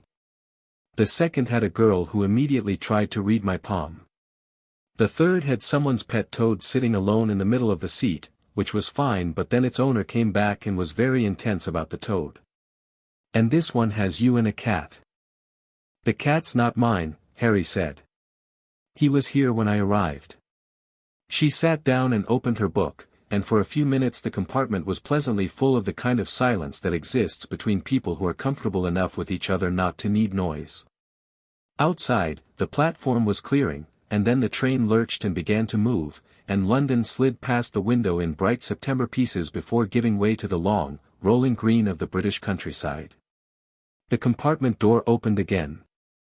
A red-haired boy about their age stuck his head in, looked at the available seats, looked at Harry, and did the thing with his face, the recognition thing, the famous name thing. Harry was used to it by now. He waited for it to finish. "All right," the boy said. He was working hard at casual and doing reasonably well. "Everywhere else is packed." "Mind if I go ahead?" Harry said. He came in and sat down, and the cat immediately relocated to his lap, which the boy accepted with the easy tolerance of someone from a large family who had learned that not everything in life was about his preferences. He reached down to scratch the cat's ears. "Ron Weasley," he said. "Harry Potter." "Yeah, Ron stopped. Grinned. It was a good grin, honest, without performance. "Sorry. Everyone's going to do that, aren't they? For a while, I expect." "Hermione Granger," Hermione said from behind her book, without looking up. Ron looked at her, then at Harry. "You two know each other?" "Since July," Harry said. "She's been staying near where I was. We've been working on the same project." "What kind of project?" "Translating a medieval Welsh magical codex," Hermione said. Ron looked at Harry. Is that a normal thing that?" "No," Harry said. "Not particularly." They talked for most of the journey, the three of them, which was natural in the way conversations are when the people involved are genuinely curious about each other rather than performing interest. Ron knew the magical world from the inside. The Weasleys had been wizarding for generations, 7 children, a mother who could run a household on a modest ministry salary by sheer force of organizational magic, a father who was fascinated by muggles with the focused enthusiasm of someone who'd never quite lost the wonder. Ron had opinions about Quidditch teams and strong feelings about the Defense Against the Dark Arts curriculum and a very good instinct for when something was absurd that Harry found he liked immediately. Hermione had read everything about Hogwarts, including several staff biographies, the unabridged version of Hogwarts, a history, and a restricted section text about the castle's architecture that she'd obtained through means she described as, "I wrote a very detailed request letter and the librarian appreciated the specificity." She had views on the curriculum, on the house system, on the historically documented conflicts between Salazar Slytherin and Godric Gryffindor, and on the correct way to organize a study schedule around the published syllabus for each year. The cat moved from Ron's lap to the space between Harry and Hermione and went to sleep in a way that made clear it considered itself central to the group. Around mid-journey, when the trolley had come and gone and Ron had eaten enough of his mother's sandwiches to be relaxed and Harry had introduced Hermione to the concept of cauldron cakes, the compartment door opened again, this time without a knock. 3 boys. The one in front was fair-haired, pale, expensive, the specific kind of expensive that wasn't about the cost of the clothes but about the way they were worn, as though price was the natural order of things and comfort in it was inherited. Behind him were 2 larger boys who were arranged in the particular configuration of people whose primary purpose in the group was to make it visually clear that the person in front had people behind him. Harry recognized the dynamic. He recognized it the way he recognized all the things Vernon had taught him by example, what it looked like when someone used other people as furniture. The fair-haired boy looked at Harry, did the face thing, and managed to convert it quickly into something more controlled. He'd had practice, Harry thought. He'd been told about this moment and had decided how to approach it. "Harry Potter," he said. "I'm Draco Malfoy." He said it like a password he expected to open something. "Hello," Harry said. A small silence. Malfoy glanced at Ron, caught something he recognized in the worn clothes and the brass rather than gold on the Weasley family watch peeking from Ron's pocket, and his expression shifted, fractional but clear. Then at Hermione, whom he assessed and filed in a way that was trying to be subtle and wasn't. "You should know," Malfoy said, looking back at Harry, "that not every family in our world is worth associating with equally. Some families have served the magical community for generations. Others, he managed to make the pause do work, are less distinguished." Harry looked at him.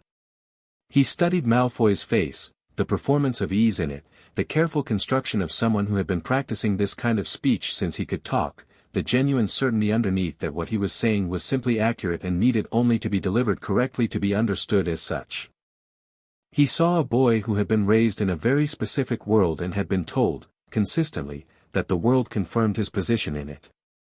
He also saw, under that, briefly, something that was just a boy who was 11, on a train, performing confidence. "I appreciate the advice," Harry said pleasantly. "I won't be taking it." Malfoy blinked. "You don't. Ron Weasley is from a family of 7 magical children that has been at Hogwarts for at least 6 generations," Harry said. "Hermione Granger has been studying magic formally and informally for 2 years and has a level of natural ability that is, genuinely, remarkable. The metric you're using to evaluate people is the wrong metric." He met Malfoy's eyes. "But thanks for coming by." Another silence. Behind Malfoy, one of the larger boys looked uncertain. Malfoy's face had gone through several things rapidly and had settled on a particular kind of blankness that was its own information, the blankness of someone whose script had been departed from and who hadn't been given the next page. "You'll see things differently," Malfoy said, "when you've spent more time in our world." "I've spent a year in your world," Harry said. "In the house of Nicholas Flamel, reading Merlin's original texts." He said it without particular emphasis, just as fact. "I have pretty good context, thanks." Malfoy left. His furniture left with him. The compartment settled back into its previous atmosphere, and Ron let out a slow breath that was 9/10 of a laugh. "Malfoy," he said. Of course it was Malfoy. "You know him?" "Know of him. His father is," Ron made a face, "a lot. His father is a Death Eater who bought his way clear after Voldemort's fall," Harry said. "He's on the Hogwarts Board of Governors and has been lobbying the Ministry Education Committee for 2 years. He's also, from everything Flamel told me about him, genuinely intelligent and significantly more dangerous than he allows people to believe." Ron stared at him. "How do you know all that?" "Flamel keeps good records." Harry looked back out the window. "Draco's not his father, though. That's worth remembering." Hermione looked up from her book. She'd been pretending to read through the entire Malfoy encounter in the specific way of someone who is processing events while performing inattention. "You handled that very well," she said.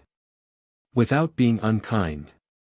"He's 11 and he's been taught rubbish," Harry said. "That's not his fault."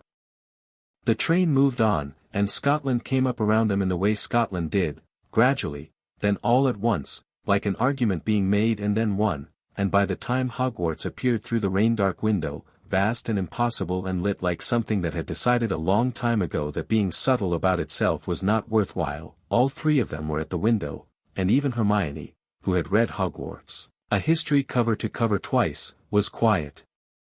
The castle knew things.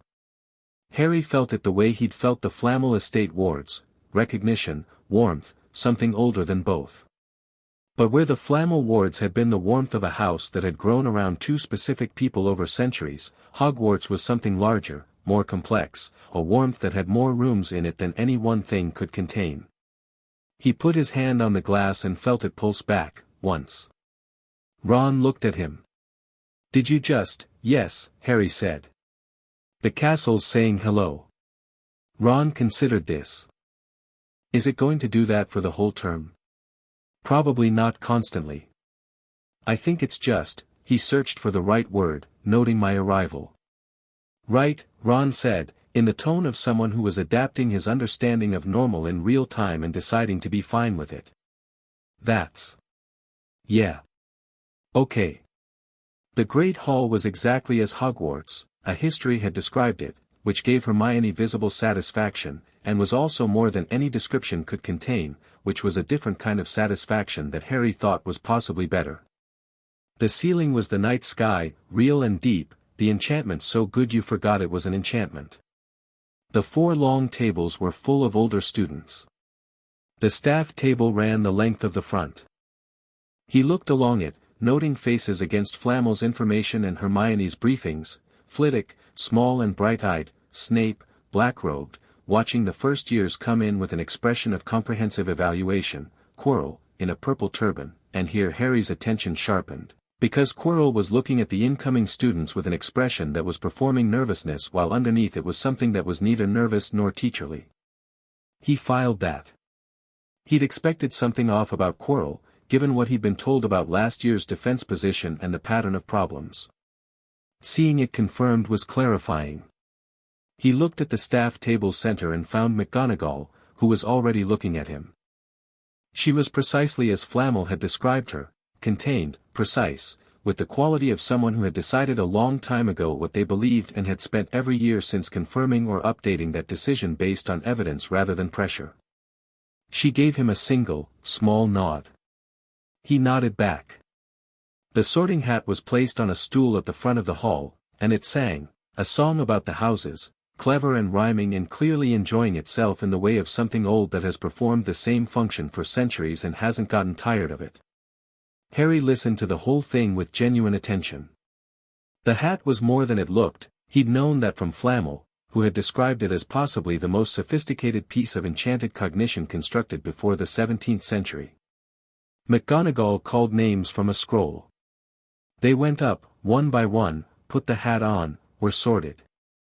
Harry watched the process with the specific interest of someone who knows they are waiting for something unusual to happen. Potter, Harry. The hall went quiet in a way that was different from its previous quiet, the comprehensive, weighted quiet of several hundred people simultaneously deciding to pay complete attention. Harry walked up to the stool. He sat down. McGonagall placed the hat on his head and it dropped over his eyes, and then, well. The voice was in his head but not in the way thoughts were in his head, it was distinct, separate, with texture and tone, an old voice that contained many voices, centuries of students layered into each other. I've been doing this for 1,000 years and you are the first one I've had to genuinely think about. Harry sat with this. What's the problem, he said, in his head, back. There is no problem. There are too many answers, which in a way is the same difficulty as no answer. A pause that felt like leafing through pages. You would do well in any house. Not adequately, extraordinarily. In Gryffindor because courage is your native mode. In Ravenclaw because your mind is one of the finest I've encountered. In Hufflepuff because your loyalty is total and you'd burn down a building for someone you've decided to protect. And in Slytherin because your ambition is real, Harry Potter, even if it doesn't look like what Salazar had in mind, you want to change things and you have the patience and the strategy to actually do it. So you can't sort me, Harry said. I can't sort you into one house without it being a lie about the rest. The hat sounded, somehow, genuinely interested in this rather than troubled by it. The last time this happened was, Merlin, Harry said. Yes. A pause. He was not sorted either. He spent a week sleeping in a corridor until the castle built him a room, because that was the appropriate response, build something new rather than force something original into a category built for the common case. Another pause. I'm going to do something I haven't done in 1,000 years, young man. I hope you don't mind. Go ahead, Harry said. The hat spoke. The hall was not given to complete silence very often. It was currently so silent that Harry could hear the candles. Hundreds of students, the entire staff, the enchanted ceiling above them all, nothing moved. The hat said, in a voice that carried to every corner without being loud, this student cannot be placed. The silence continued for a moment that was long enough to mean something. Then the hat said, Harry Potter is the first student in this hall in 1,000 years to be without a house. The castle will provide, as it has done once before. McGonagall lifted the hat from Harry's head. She looked at him with the expression of someone who had been briefed in broad terms and was finding that broad terms had not been sufficient. Harry looked back at her steadily. The hall erupted. Not violently, more like a dam releasing, noise flooding in from all sides, students leaning to each other, the older years standing in places to see, the staff table in significant motion. He heard Snape say something to Flitwick in a very low voice and couldn't catch the words but could read the tone, I knew this was coming and I don't like it.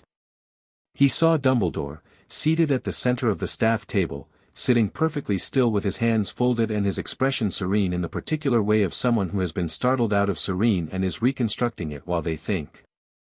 He saw Quirrell's face, briefly, before it rearranged itself into performance, and what was there in the unguarded moment was not surprise. It was recognition. Harry filed that carefully.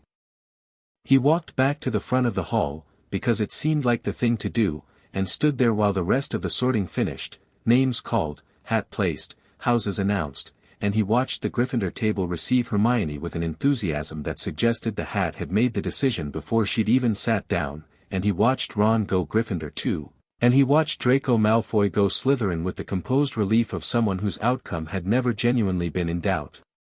When it was done, McGonagall came to him. She stood straight and looked at him directly and said, "The castle has already begun. There's a staircase that wasn't there this morning, on the 4th floor, East Wing. It goes up to a part of the castle that," she paused briefly, "that has been inaccessible for approximately 970 years. There are rooms. The house elves tell me they cleaned them this morning, which means the castle asked them to, which means, the castle's been expecting me," Harry said. "Apparently." She straightened further, though she was already straight. "Professor Dumbledore and I will discuss the arrangement for meals, common areas, and supervision. You'll attend all your classes in the standard way. The private accommodation is for your use in the evenings and at night." "Thank you," Harry said. She looked at him for a moment, the full, comprehensive look of someone taking stock. "Flamel speaks very highly of you," she said. "He is not a man who speaks highly of people without cause." "He speaks highly of you as well," Harry said. "He says you're one of the best transfiguration practitioners he's encountered in 4 centuries. He also says you once beat him at chess and he's been trying to get a rematch ever since." Something moved in McGonagall's face that she contained quickly. "That was 1942, she said. "And I expect we should focus on the present." But the corner of her mouth had done a thing, briefly, and Harry noted it with the warm recognition of someone learning a new person's tells. "Come and eat your dinner, Mr. Potter. The castle will keep until morning." The rooms were on the 4th floor, East Wing, through a door that appeared at the top of a staircase that smelled of old stone and something herbal that reminded Harry of the Flamel estate. The castle had given him 3 rooms, a bedroom, a study, and something that was neither exactly, but that had shelves and a fireplace and a deep window seat overlooking the grounds, and felt specifically, personally correct in a way that he didn't have a word for beyond right. On the desk in the study was a single item, a book, old and dark-covered, with no title on the spine. He picked it up and opened it to the first page, and on the first page, in handwriting that he recognized from the Carmarthen Codex, was a single line. "You found it. Good. I was beginning to wonder." He sat down in the window seat and looked at the book for a long time. Outside, the grounds were dark and the lake was reflecting nothing and everything. Inside the castle, he could feel the low hum of it, hundreds of students, the specific aliveness of a place that had held children for 1,000 years and had the warmth of that in its walls. He felt the hum behind his own ribs answer it, briefly, and then settle. He opened the book to the second page. It was blank. But at the top, after a moment, words appeared, not in Merlin's handwriting. In his own. He stared at it. Picked up a quill from the desk, placed there by the castle, along with ink, because the castle was paying attention. Wrote, "What is this?" A pause. Then, in Merlin's handwriting, underneath his, "It's yours. It's always been yours. Write in it and it will write back. Not me, it's not a message from the past, don't be dramatic. It's the magic thinking in text. Useful for the things that are hard to work out alone." Harry looked at that for a moment. Then wrote, "Why is Voldemort not afraid of me?" The response came after a longer pause. "He is, a little. That's what makes him interesting. He's afraid of nothing but the specific thing. He's not afraid of power, he wants it. He's afraid of power he can't eventually understand and therefore use or destroy. He doesn't know yet which category you fall into. That uncertainty is what he's managing. What should I do about Quirrell? Nothing yet. Watch. You'll know when. Harry closed the book and sat with it in his lap and looked out at the dark grounds, and the silver in his eyes was steady, the way it had been since July, not flickering, not frightened, just there, just certain. He thought, Voldemort is underneath this castle somewhere. He thought, there is a stone and a mirror and a set of obstacles and a plan that has been running for months. He thought, Quirrell knows who I am and what I am, and something is moving behind those nervous eyes that is not Quirrell. He also thought, with equal weight, tomorrow is his first Transfiguration class with McGonagall, who beat Flamel at chess in 1942 and has been meaning to discuss it ever since. Tomorrow Ron will probably try to find him at breakfast. Tomorrow Hermione will have opinions about the class schedule that she'll deliver at high speed before he's finished his tea. He thought, with something that was not performance and not optimism but genuine, clear-eyed appreciation, I am 11 years old and I live in a room that a 1,000-year-old castle built for me and I have Merlin's book in my lap and enemies I can already name and friends I've already found. He thought, good. He got to his first defense against the dark arts class on Thursday with the specific attention of someone who has been briefed on the teacher and the subject and has a set of expectations they are ready to update based on evidence. Quirrell taught the class the way some people do card tricks, with exaggerated uncertainty designed to make the audience underestimate what was actually happening. He fumbled with notes. He called things by the wrong names and then corrected himself with visible embarrassment. He had a stutter that arrived in strategic places. Harry sat in the third row between Hermione and Ron and listened to Quirrell explain the properties of trolls with the wrong inflection on 3 separate claims, and at the 20-minute mark, when Quirrell said that trolls were classified as non-sentient creatures under the Beings Beasts division of the magical classification system, Harry said, very pleasantly, that was reclassified in 1873. Mountain trolls specifically were moved to the Being division following the Havamol incident. The classification was reverted in 1901 for political reasons. The International Confederation didn't want to deal with the treaty implications, but the underlying sentience assessment is still valid and most current scholars use it. Quirrell looked at him. The class looked at Harry. Hermione, who had known this and had been deciding whether to say it, gave him a look that was equal parts one was about to do that and well done. Why yes, Quirrell said. That is one perspective, yes. The official classification is politically motivated, Harry said, pleasantly. You can teach both. It's useful to know why something is officially wrong. He was watching Quirrell's face very carefully. Under the performance, under the stutter and the fumbling, something looked back at him that was not Quirrell, not quite, not entirely. It was old and precise and had been paying attention since Harry had walked in, and it was now paying more attention. He could feel it, the same way he could feel the meaning shapes in the codex. A specific kind of attention, cold and focused, and older than the face it was looking through. He looked back with an expression of complete academic interest and gave nothing away. After class, walking down the corridor, Ron said, was that brilliant or was that going to make our lives complicated? Both, Hermione said. Both is fine, Harry said. He was thinking about the look that had been behind Quirrell's eyes.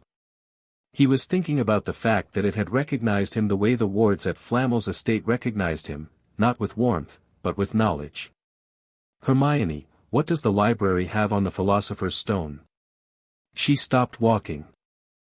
She turned to look at him with the full directness of someone who has been wondering when this particular topic was going to surface. Quite a lot, she said carefully. Why? Because it's here, Harry said.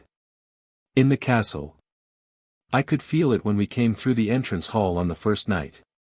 There's something under the school, something extremely old and extremely powerful, and Flamel mentioned it twice without mentioning it directly, which is his way of telling me something important without telling me something important. He glanced at Ron. Your father works in the misuse of Muggle artifacts office. Has he mentioned anything unusual going in or out of Hogwarts this year? Ron stared at him. He did say, he mentioned to Mum, they thought I wasn't listening, he mentioned that there was some kind of high-security transfer from Gringotts in the summer.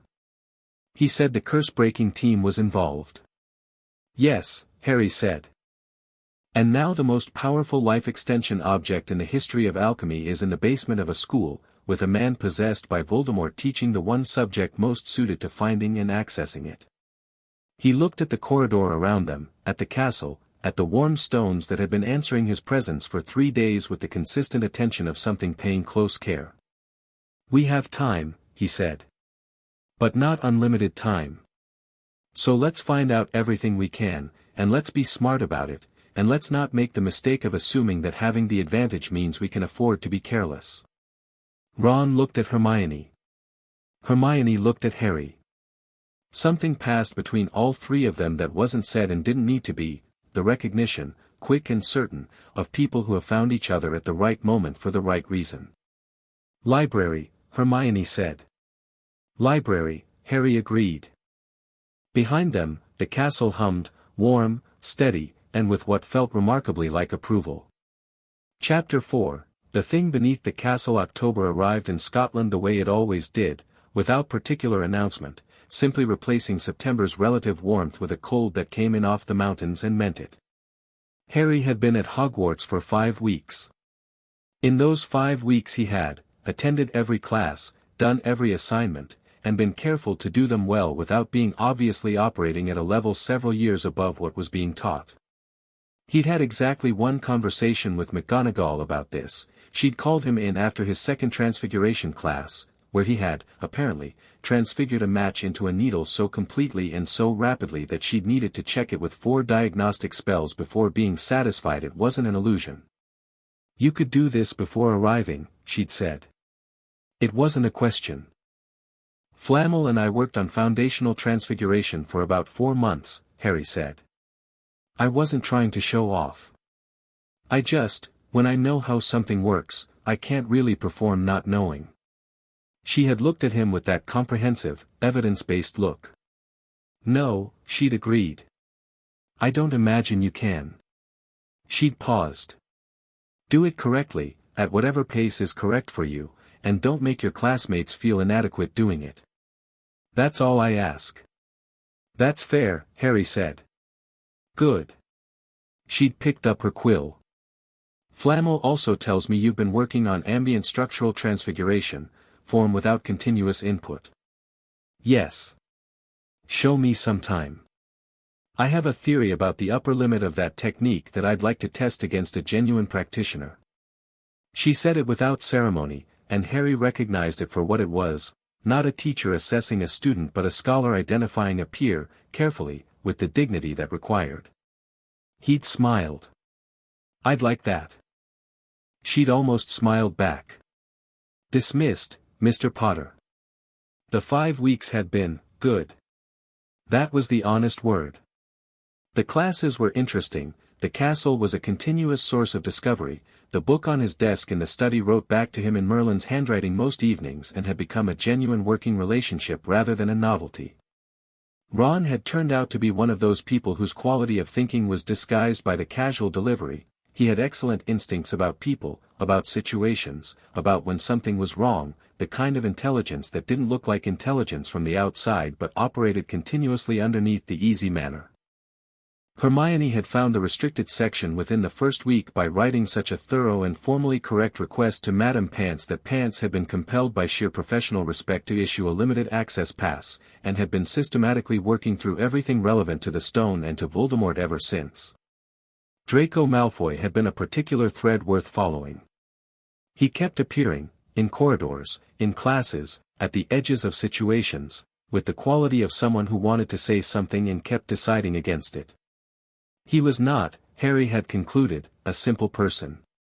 He'd been raised in a framework that didn't fit him perfectly, and the friction between the framework and the person underneath was visible if you knew what to look for. He was also, Harry had noticed this carefully, watching Harry the way Harry watched Quirrell, comprehensively, building a picture. What he was building the picture for was the interesting question. Quirrell was the more pressing concern. Harry had been watching Quirrell for 5 weeks with the focused attention of someone who knows they are watching two things in one body, and the picture had clarified steadily. Whatever inhabited Quirrell, whoever, because it was clearly not a what, operated with the patience of something that had learned to survive in a diminished form and had no intention of staying that way. It watched Harry in every defense class with the cold, precise attention Harry had felt on the first day. It was, he'd concluded, taking his measure. Deciding what he was. He hadn't told Dumbledore. He'd thought about this carefully, not because he was trying to exclude Dumbledore, but because he'd watched the way Dumbledore managed information, the way information became part of plans that served purposes that weren't always immediately visible, and he'd thought, if Dumbledore knows I've identified Quirrell, he will do something about it according to his own timeline and his own plan. And whatever Dumbledore's plan was, it wasn't Harry's plan, and Harry's plan was better. He'd told McGonagall in the 3rd week. He'd waited until her office hours on a Tuesday afternoon, sat down across from her desk, and said, without preamble, Professor Quirrell is possessed. Something is living in him, behind him, through him. I've been watching it for 3 weeks and I'm confident. She had been very still for a moment.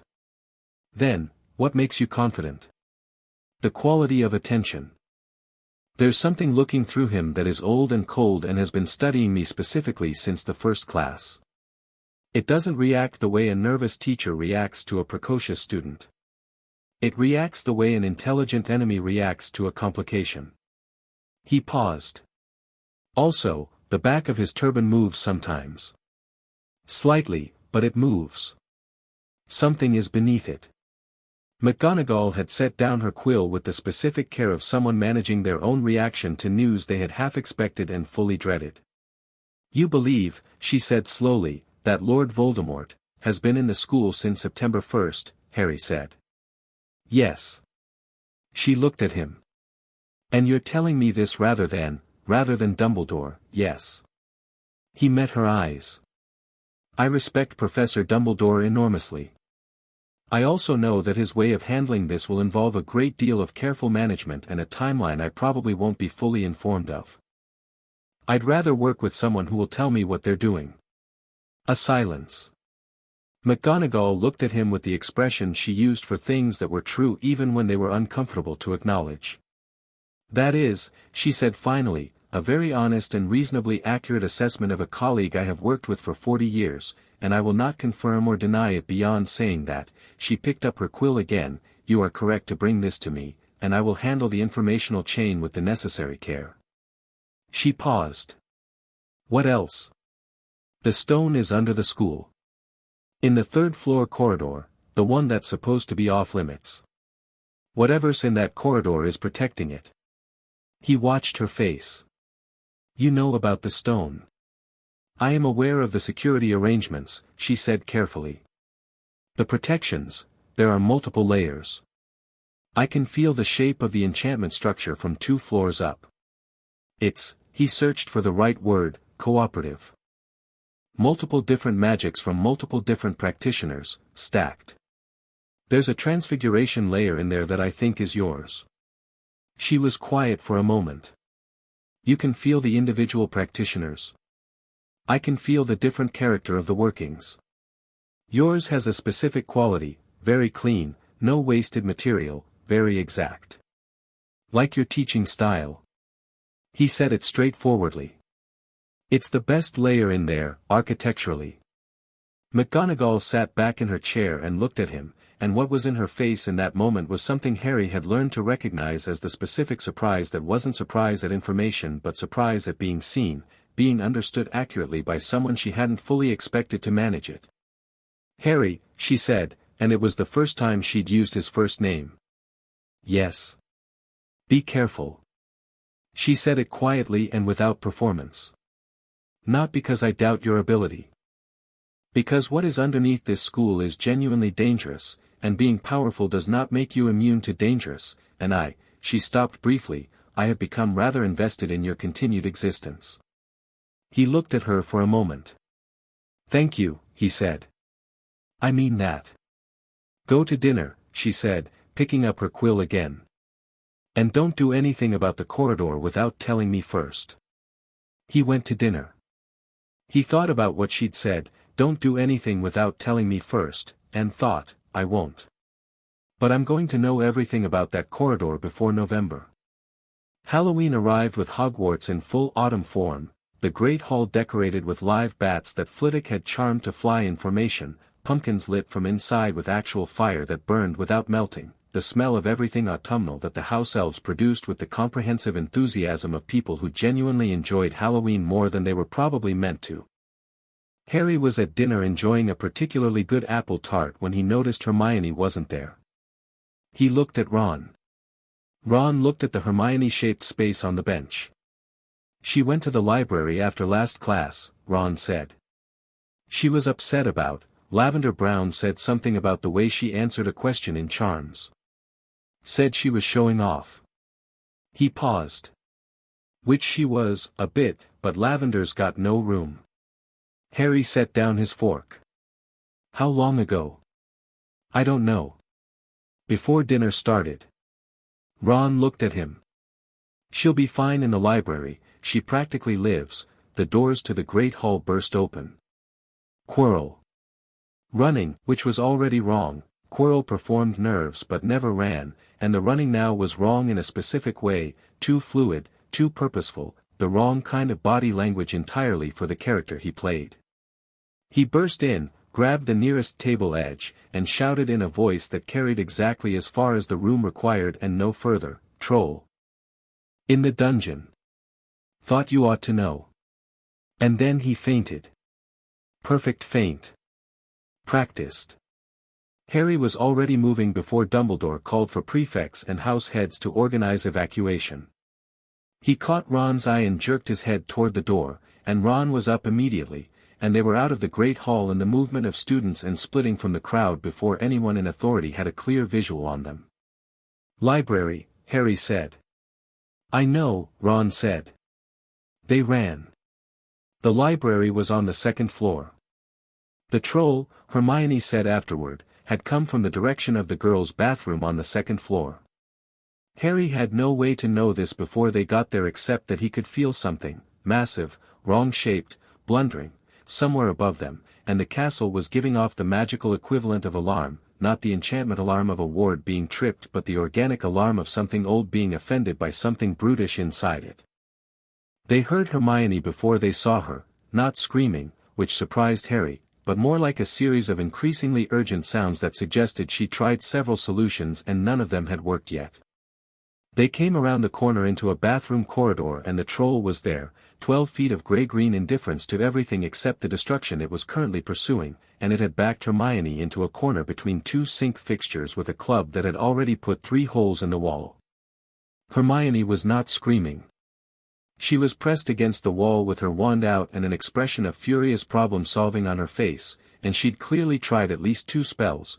There was evidence of a failed Wingardium Leviosa on the club, which had wobbled but not lifted, and some scorch marks on the wall above the troll's head that suggested she'd attempted something more aggressive and somewhat overshot. The troll became aware of Harry and Ron's arrival and turned, and Harry looked at it with clear, direct assessment, weight, speed, the particular way it was holding its club, the location of its center of gravity, and said, without raising his voice, Hermione, move left. She moved left. Harry raised his wand, thought briefly about the simplest solution, and said, clearly, Accio Club. The club came.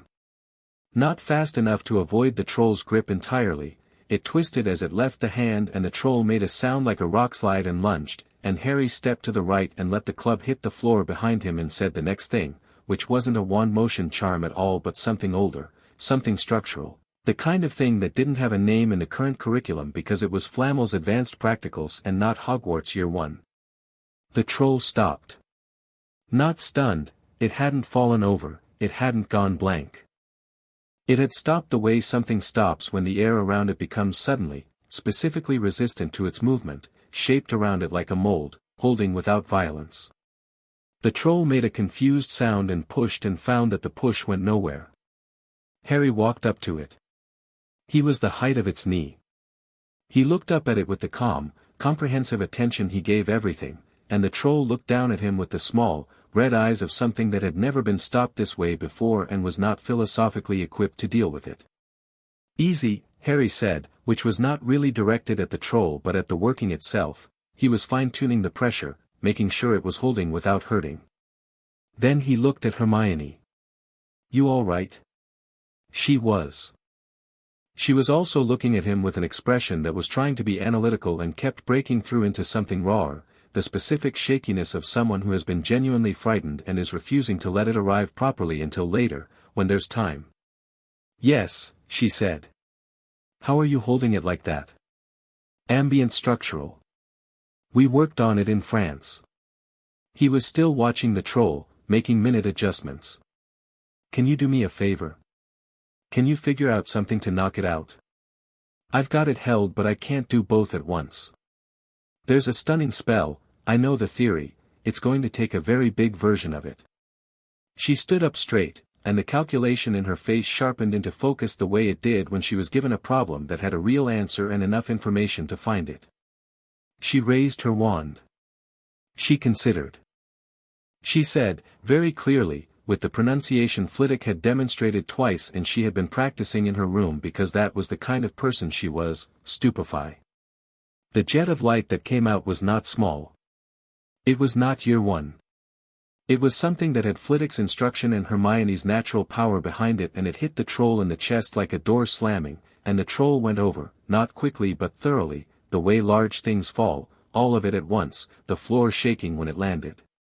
The structural working dissolved, no longer needed. Ron, who had been standing in the corridor entrance with his wand out and a look of concentrated readiness that had not quite been called on yet, said, "That was, Hermione, that was enormous."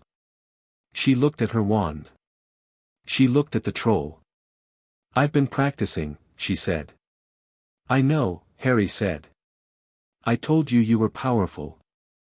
She looked at him, and this time the analytical expression didn't recapture the field, it was just the rawer thing, briefly, grateful and slightly wrecked and holy itself. "Thank you," she said quietly. "The troll wasn't an accident," Harry said. He looked back down the corridor. It was let in. Specifically on Halloween. Specifically when the Great Hall was full. He looked at Ron. "Did Quirrell leave before or after you noticed Hermione was gone?" Ron blinked. Before. Actually. He went out after the puddings arrived.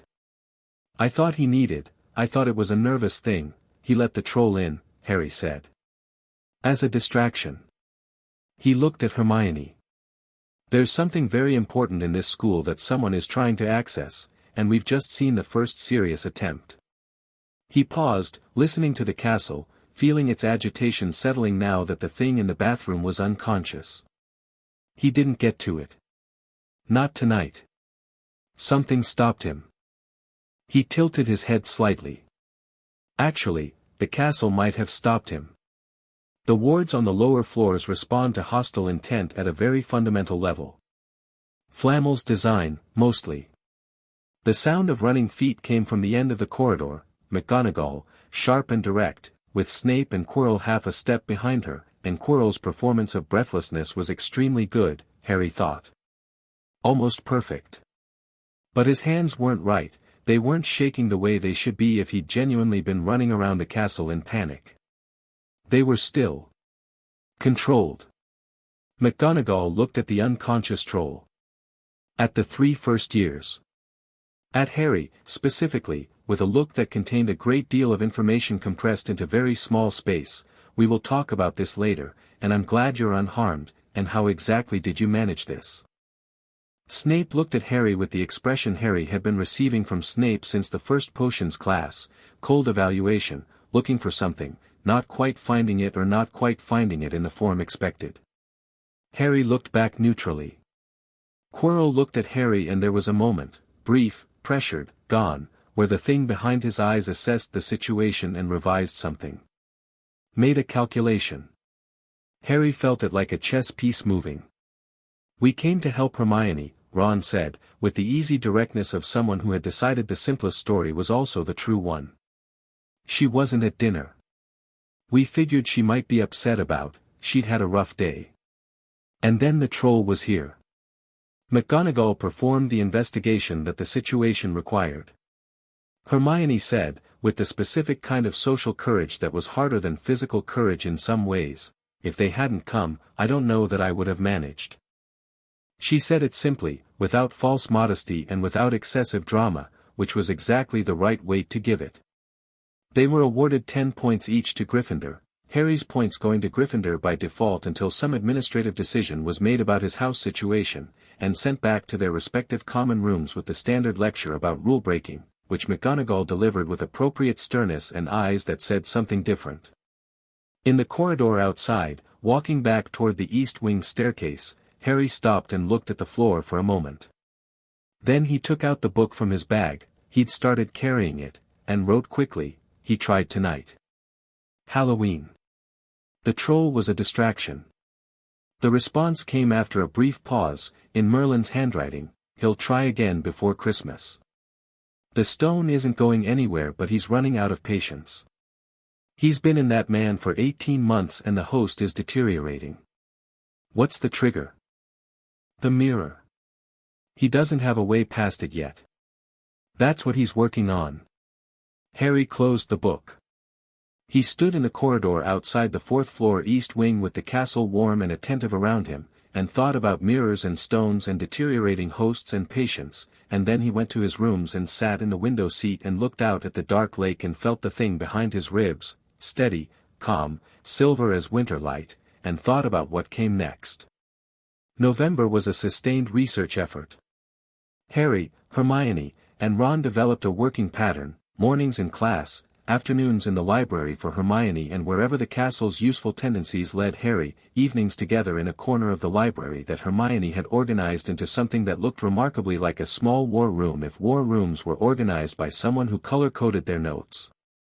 The stone was Flammel's. Harry had established this before arriving, but confirming the specifics was useful, the stone's properties, its exact significance to Voldemort, immortality, reconstitution, the nature of what it would mean if it were used. The protections were, a set of enchanted keys, a chess game, a logic puzzle, a living flame challenge, a troll that had apparently been part of the original scheme before the Halloween incident changed those plans, a mirror that showed the heart's desire, and the stone's own subtle resistance to being obtained with malicious intent.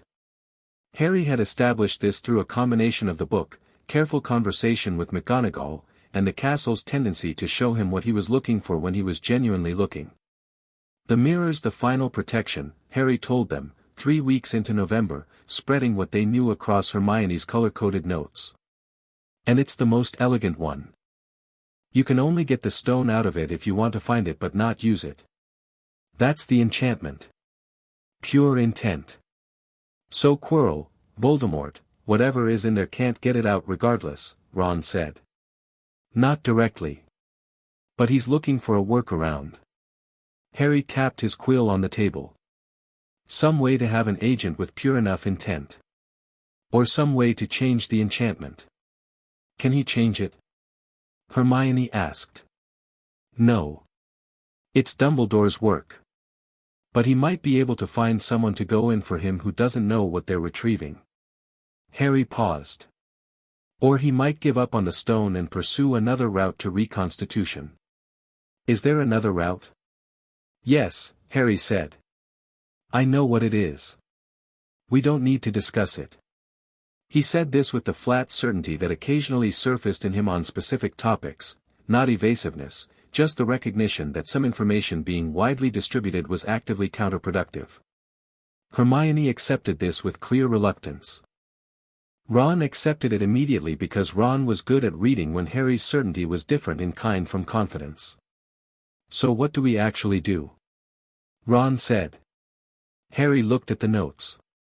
He looked at the castle ceiling above them. He thought about what Flammel had said, the working shapes the worker.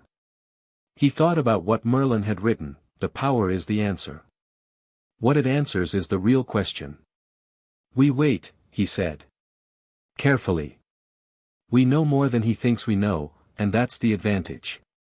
If we move too early, he moves to a contingency plan and we lose visibility.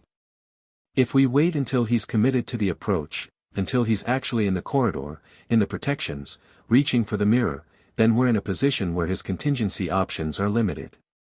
Hermione looked at him steadily. That requires us to let it get that far. Yes. And you're comfortable with that level of risk? He met her eyes. I'm comfortable with calculated risk. The uncontrolled version, where we move too early and he escapes to a different approach, is riskier than the controlled version. She held his gaze for a moment, measuring something. You've already decided when, she said. It's not a waiting game for you. You know the rough window. He had, actually, developed a reasonable theory about the timing.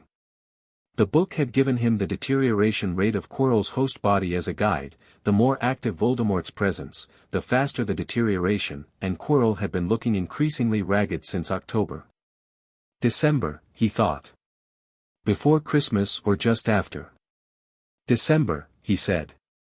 I think he pushes before the end of term. Then we have a month, Ron said.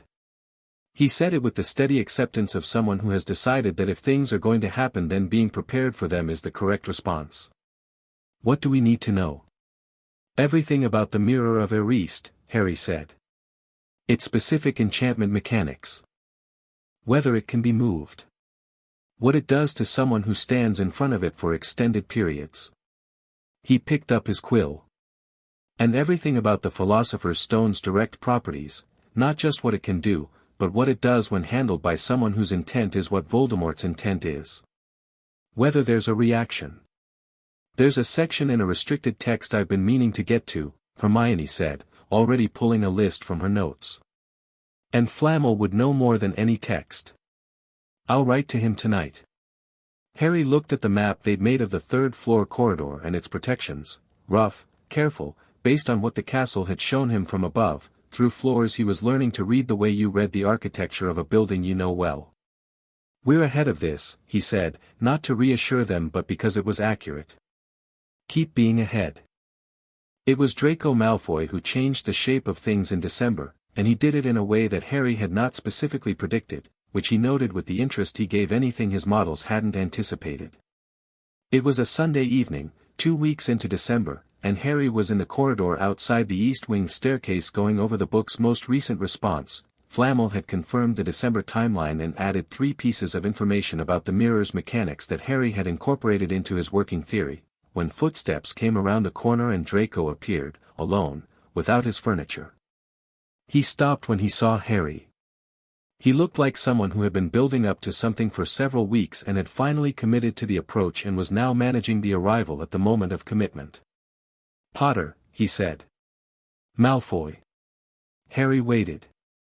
Draco looked at him with the expression Harry had been watching develop all term, the friction between the framework and the person underneath it, visible in specific moments. He was carrying a piece of parchment folded in his hand and he was holding it the way you hold something you're not certain you should have. My father sent me information, Draco said. About what's under the school. Harry was very still. He knows about the stone, Draco said. He has information about the timeline. About what's being planned. He paused. The friction in his face was intense. I don't know why he has it. Or rather, he stopped, I don't want to know why he has it.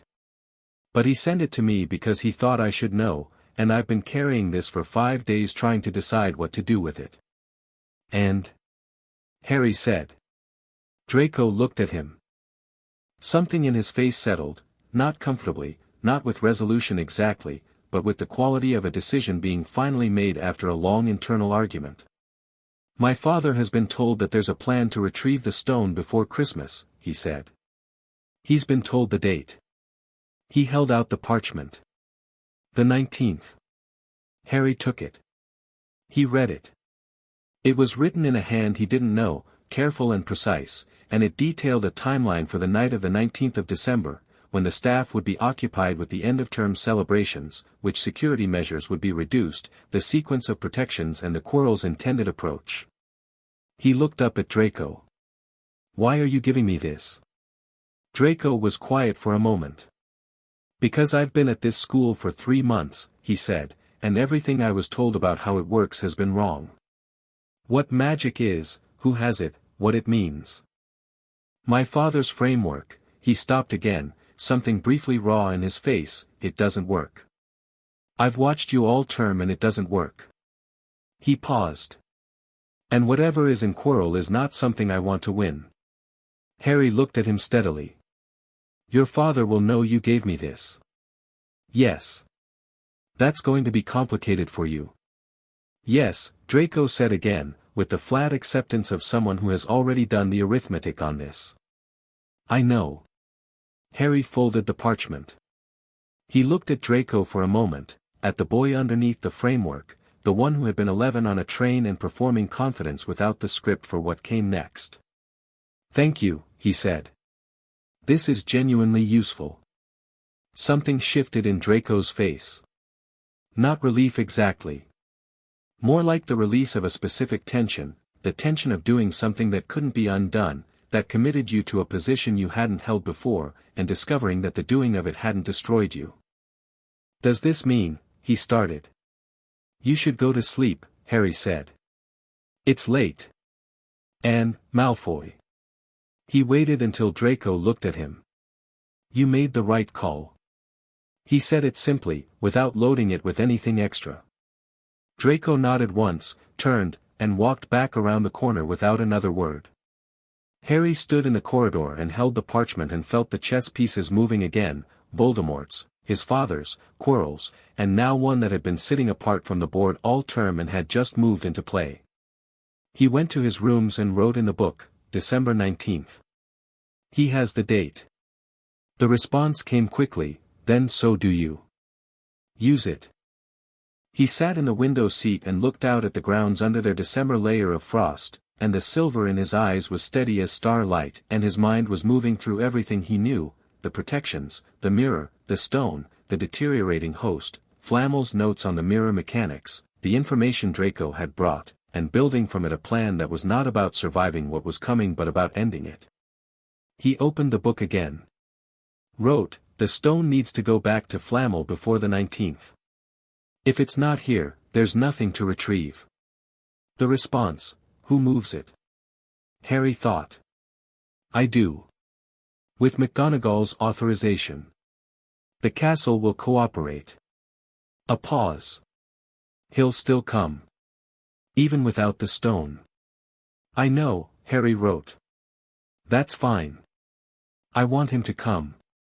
He closed the book. He sat with the dark grounds and the frost and the distant glitter of the lake under winter stars, and felt entirely, completely certain, not reckless, not performing certainty, but grounded in it the way old trees are grounded, through every layer. He had 6 days to prepare. He used all of them.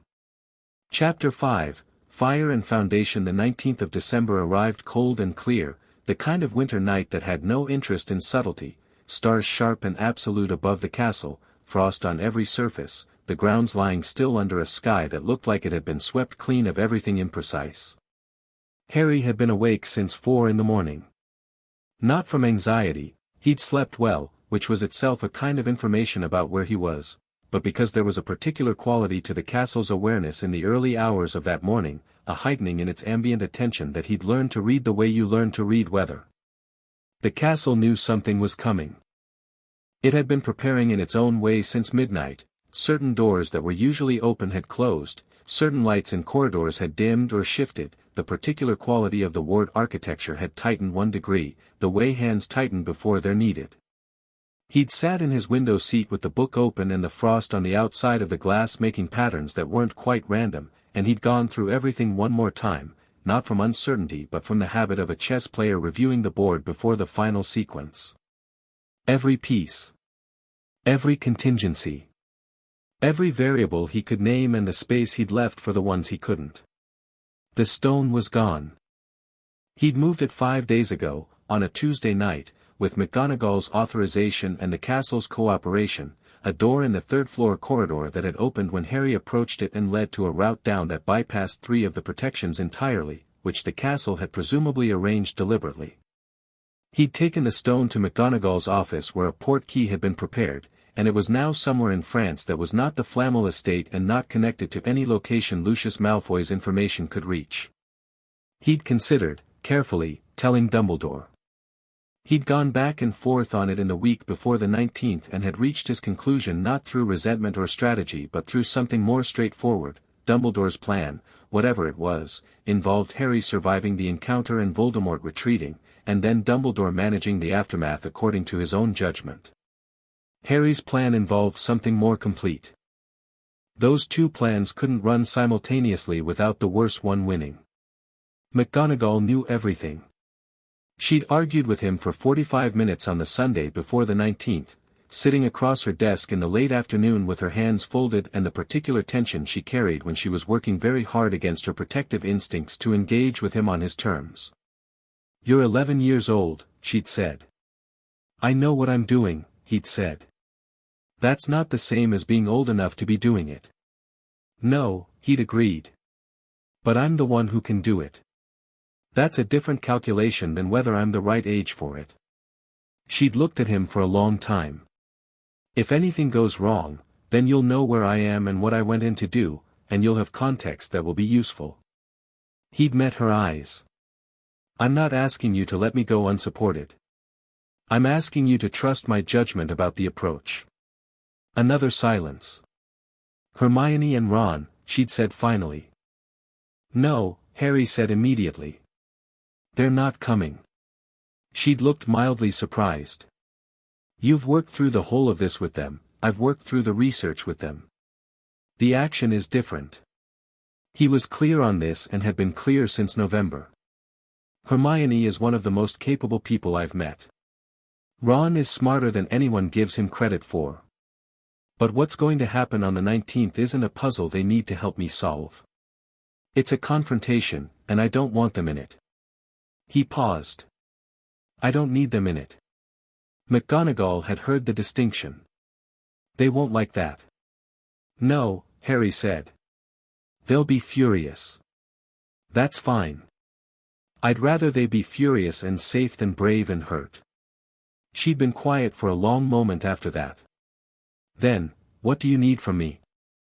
"I need you to make sure the end-of-term celebration runs normally. I need every Gryffindor, Ravenclaw, Hufflepuff, and Slytherin accounted for in the Great Hall. I need Dumbledore engaged and present there." He paused. "And I need you to know, specifically and clearly, that if Voldemort gets past me tonight, which I don't believe he will, you will need to act immediately and without waiting for Dumbledore's coordination." She'd flinched at the name, very slightly, the way people who had lived through the First War always flinched at it. Then she'd straightened. "That is a condition I can meet," she'd said. The evening of the 19th was warm and gold in the Great Hall, the end-of-term feast running loud and full, every house present, the staff at the high table in various states of festive formality.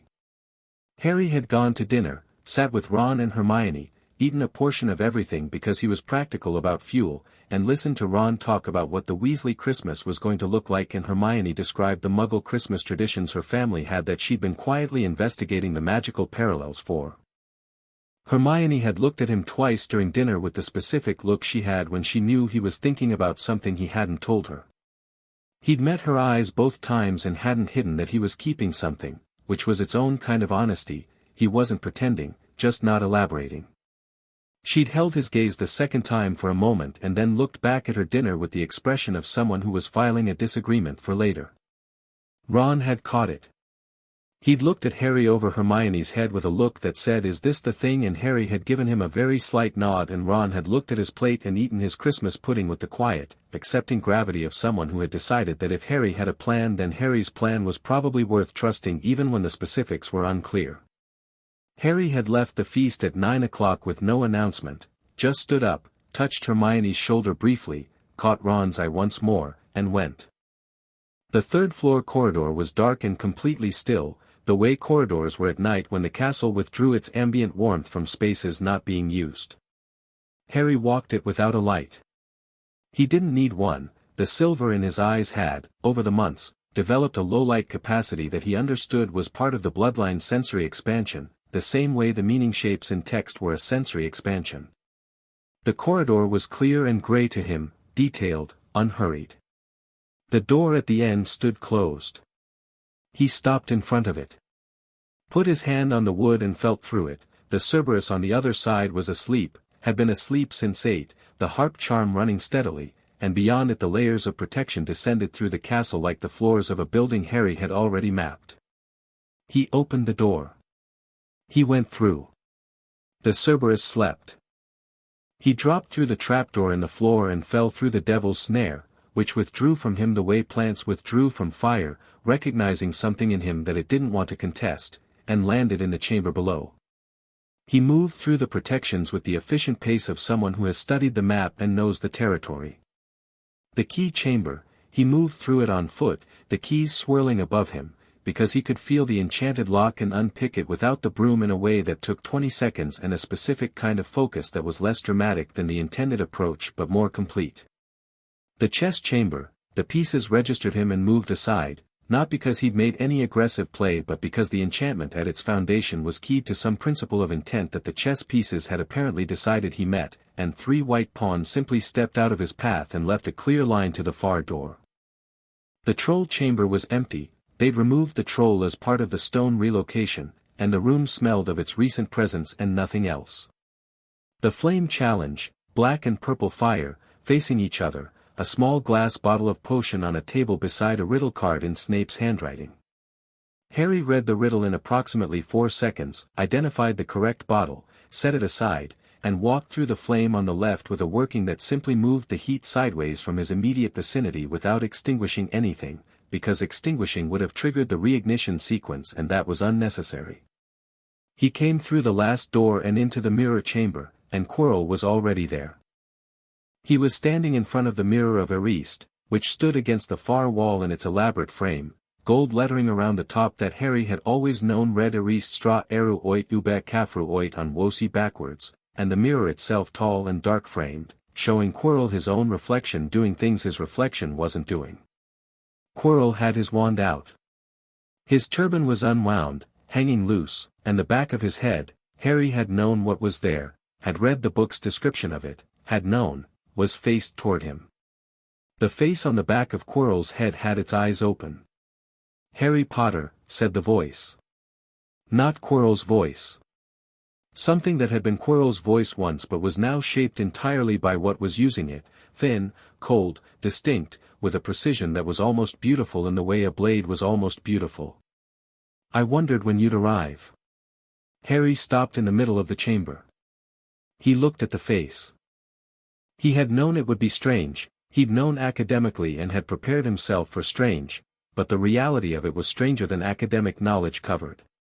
A face on the back of a man's head, chalk-white, red-eyed, carrying the specific quality of something that had spent nearly a decade compressing its entire existence into a form that shouldn't work and had managed it through sheer, extraordinary will. "Lord Voldemort," Harry said. "Yes." The eyes moved to him. They were red and fully conscious and absolutely, completely awake. "You already know that the stone isn't here." "I moved it." "Yes. 5 days ago. Tuesday night." A pause. "The castle cooperated, which I find interesting." "The castle hasn't cooperated with anyone in that way since Merlin," Harry said. The red eyes looked at him with something that was not quite what Harry had expected. Not rage. Not fear. The thing he'd anticipated from a creature that spent itself on power and cruelty. What was actually in them was closer to interest. Genuine, cold, engaged interest, the way a chess player looked at an opponent who had made a move that changed the shape of the game. "You have read the Codex," Voldemort said. "The parts that were readable. And the parts that weren't." Another pause. "The last 16 pages." "Yes." The red eyes moved across him, comprehensive, assessing. "I have spent 40 years researching the Merlin bloodline. I found the dormancy pattern. I found the bloodline itself, traced it through 11 generations of suppression. I found your parents." Something in the voice shifted, fractional. "I did not find you. What you are is, beyond what the dormancy pattern predicted. That happens with long suppressions, Harry said. Flamel's theory is that the power accumulates across generations of dormancy.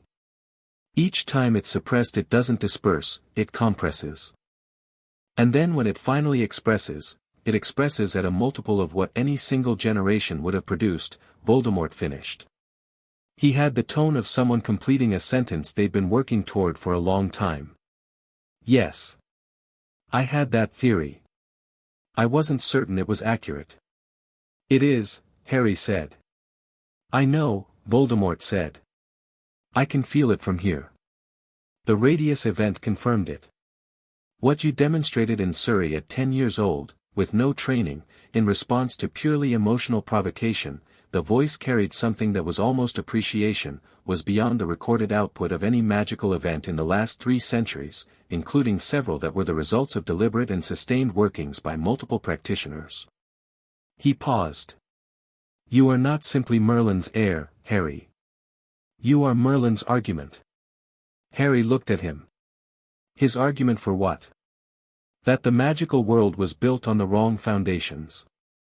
That blood and lineage and the hoarding of ability in specific families is not just morally indefensible but magically indefensible, that the most powerful expression of magic in a millennium was born in a family of muggleborns and half-bloods with no intentional breeding and no cultivation of power.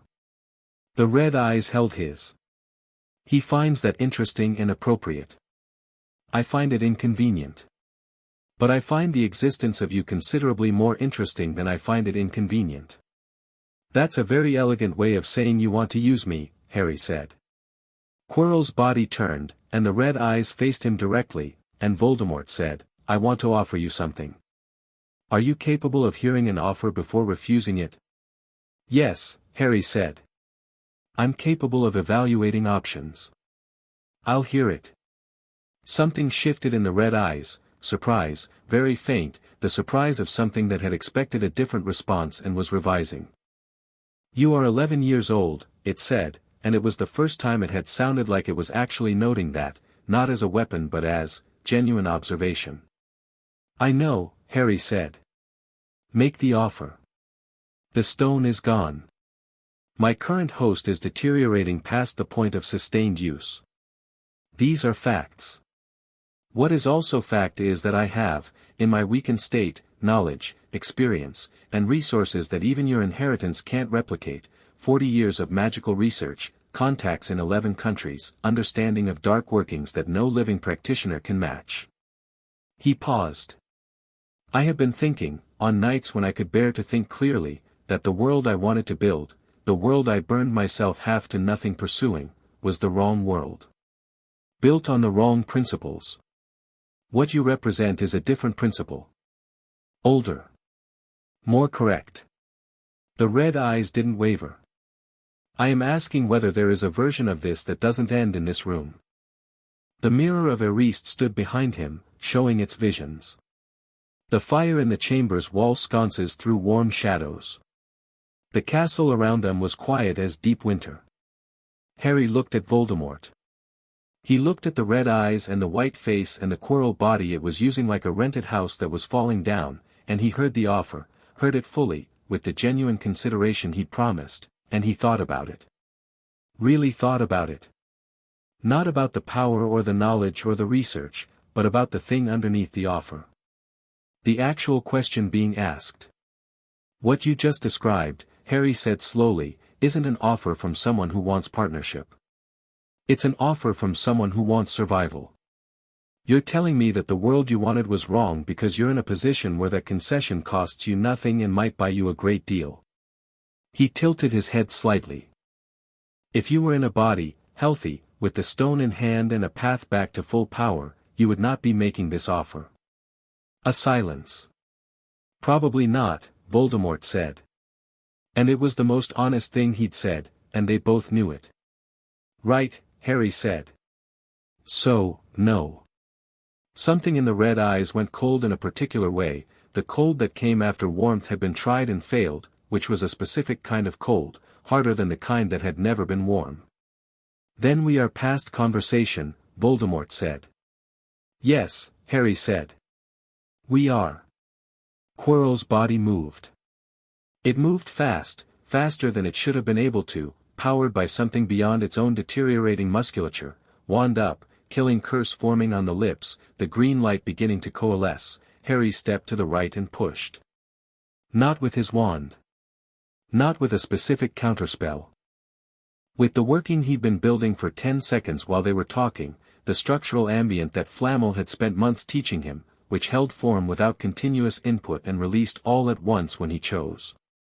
The entire working released into the air of the chamber, and the killing curse hit it not like hitting a shield but like hitting something that simply wasn't organized the right way to carry a killing curse. It unraveled, mid-air, the green light dispersing into ordinary photons that lit the chamber briefly and then went. Voldemort, and it was Voldemort now, the Quirrell puppet was almost irrelevant, adjusted in an instant. New spell, wordless, a slashing curse designed not to kill but to disable, to buy space for the next approach. Harry turned it sideways. The working was almost absurdly simple at his level. Redirecting a spell in flight was Year 3 material, and he was doing it at the level of someone who had spent a year in Flamel's foundational practice and 6 months reading Merlin's own notes on redirectional magic. The curse went into the chamber wall and the stones absorbed it with a flash. "You're not afraid," Voldemort said, and now the voice had dropped all its deliberate craft, was just what it was underneath, ancient, precise, genuinely surprised. "I know what you are," Harry said. "I've known since October what was in Quirrell. I've spent 2 months preparing for tonight." He raised his wand, not with performance but with the specific readiness of something operational. "And I've spent a year learning from the person who built the magical world's foundations. You're very powerful, and you're very intelligent, and you are in a borrowed, failing body, cut off from every resource you had, and I'm standing in a castle that recognizes my blood." He felt it as he said it, the castle responding, a warmth through the stones under his feet, through the chamber walls, through the enchantments all around them. The castle was not neutral terrain. It had never been neutral terrain for Voldemort, who had spent his years at Hogwarts working against it. But for Harry, right now, with the bloodline alive and full and the castle's 1,000-year memory recognizing what it recognized, it was something close to an extension of his own working. He could feel the wards the way he could feel his own hand. Voldemort felt it too. The red eyes moved to the walls, reading them, and what appeared there briefly was the one thing Harry had genuinely wondered if he'd see. Something like fear. Very well managed. Present nonetheless. 3 more spells in rapid sequence. Voldemort had abandoned conserving Quirrell's body now and was drawing on it completely, extracting every last capacity from deteriorating muscle and nerve and bone, and the spells were extraordinary, the kind of dark workings that had taken decades to develop and couldn't be found in any library, Hogwarts or otherwise. Harry read each one in the half-second of its forming and responded, not matching force with force, which was what Voldemort expected and had planned for, but doing something the red eyes had clearly not anticipated. He started taking them apart. Not blocking. Not redirecting. Unmade them. Found the structural logic of each dark working, the intent architecture, the way the caster's will was woven into the spell's mechanics, and unraveled it from the inside, the same way he could read the meaning shapes of ancient text by following the structure of the argument rather than the surface of the words. Each spell Voldemort cast hid his working and came apart like a sentence translated back into its component phonemes. The third time it happened, Quirrell's body stopped moving.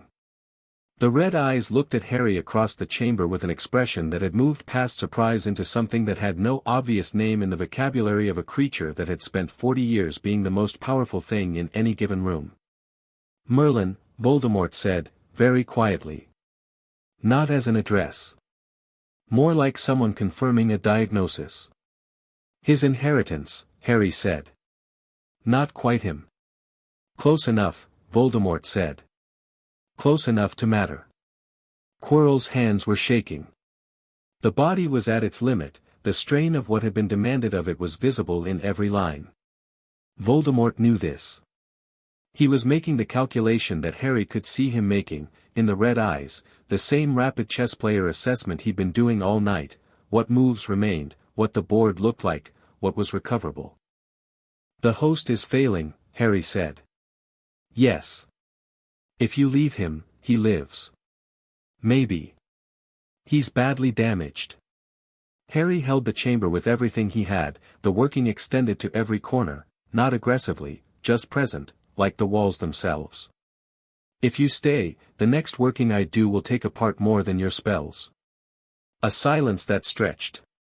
You'd let me leave, Voldemort said. Not a question. More like someone confirming that they'd heard correctly.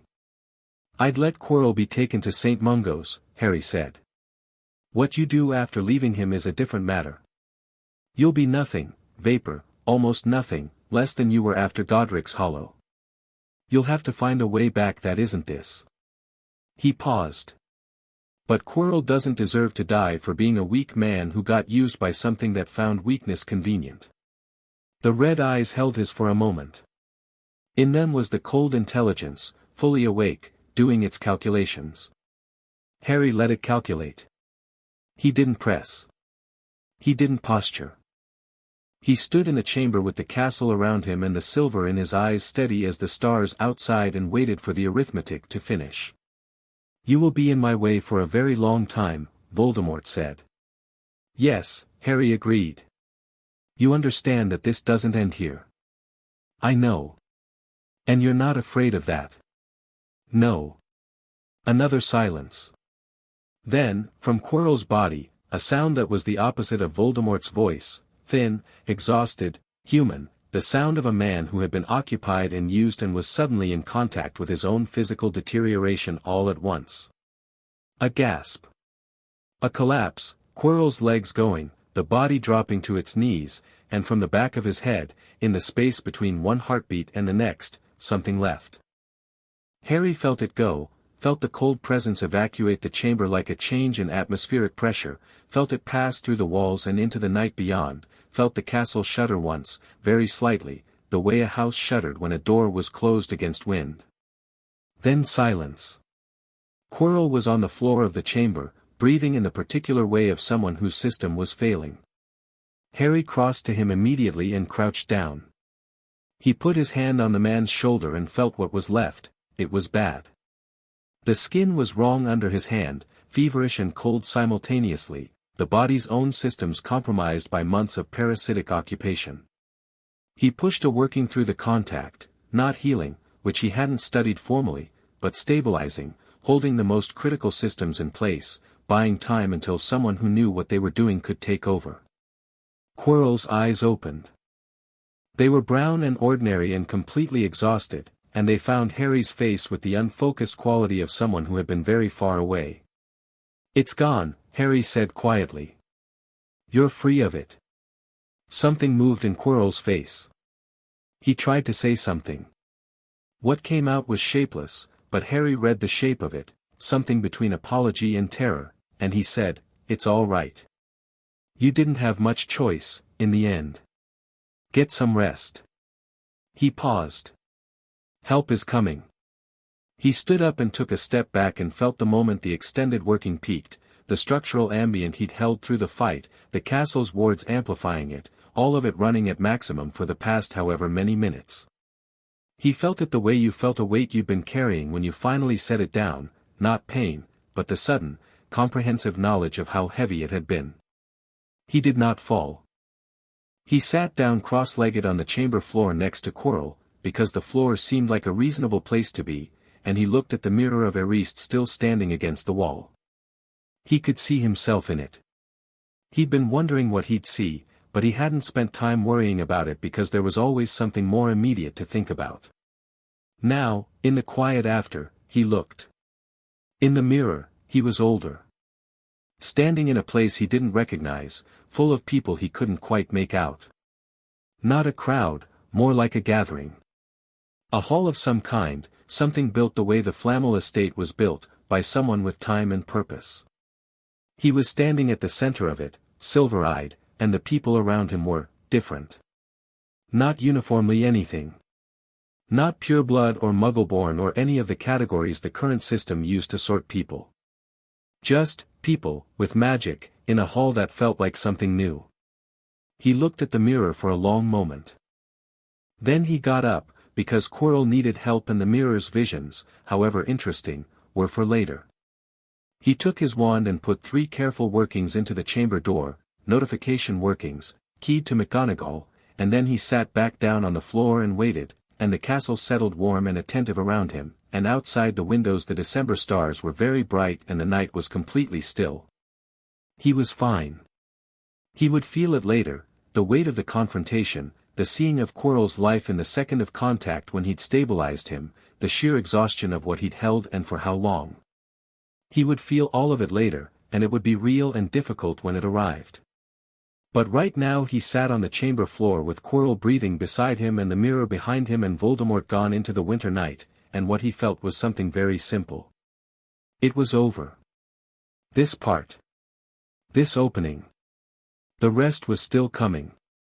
He looked at the chamber ceiling and thought about Merlin, writing in a codex in early Middle Welsh in a tower in Carmarthen, writing in the urgent handwriting of someone watching themselves change, leaving a message in 16 pages that couldn't be read by anyone except the right person at the right time. He thought, he knew this would happen. Not this specifically. But a night like this. A chamber like this. The power is the answer. What it answers is the real question. What was the question, tonight?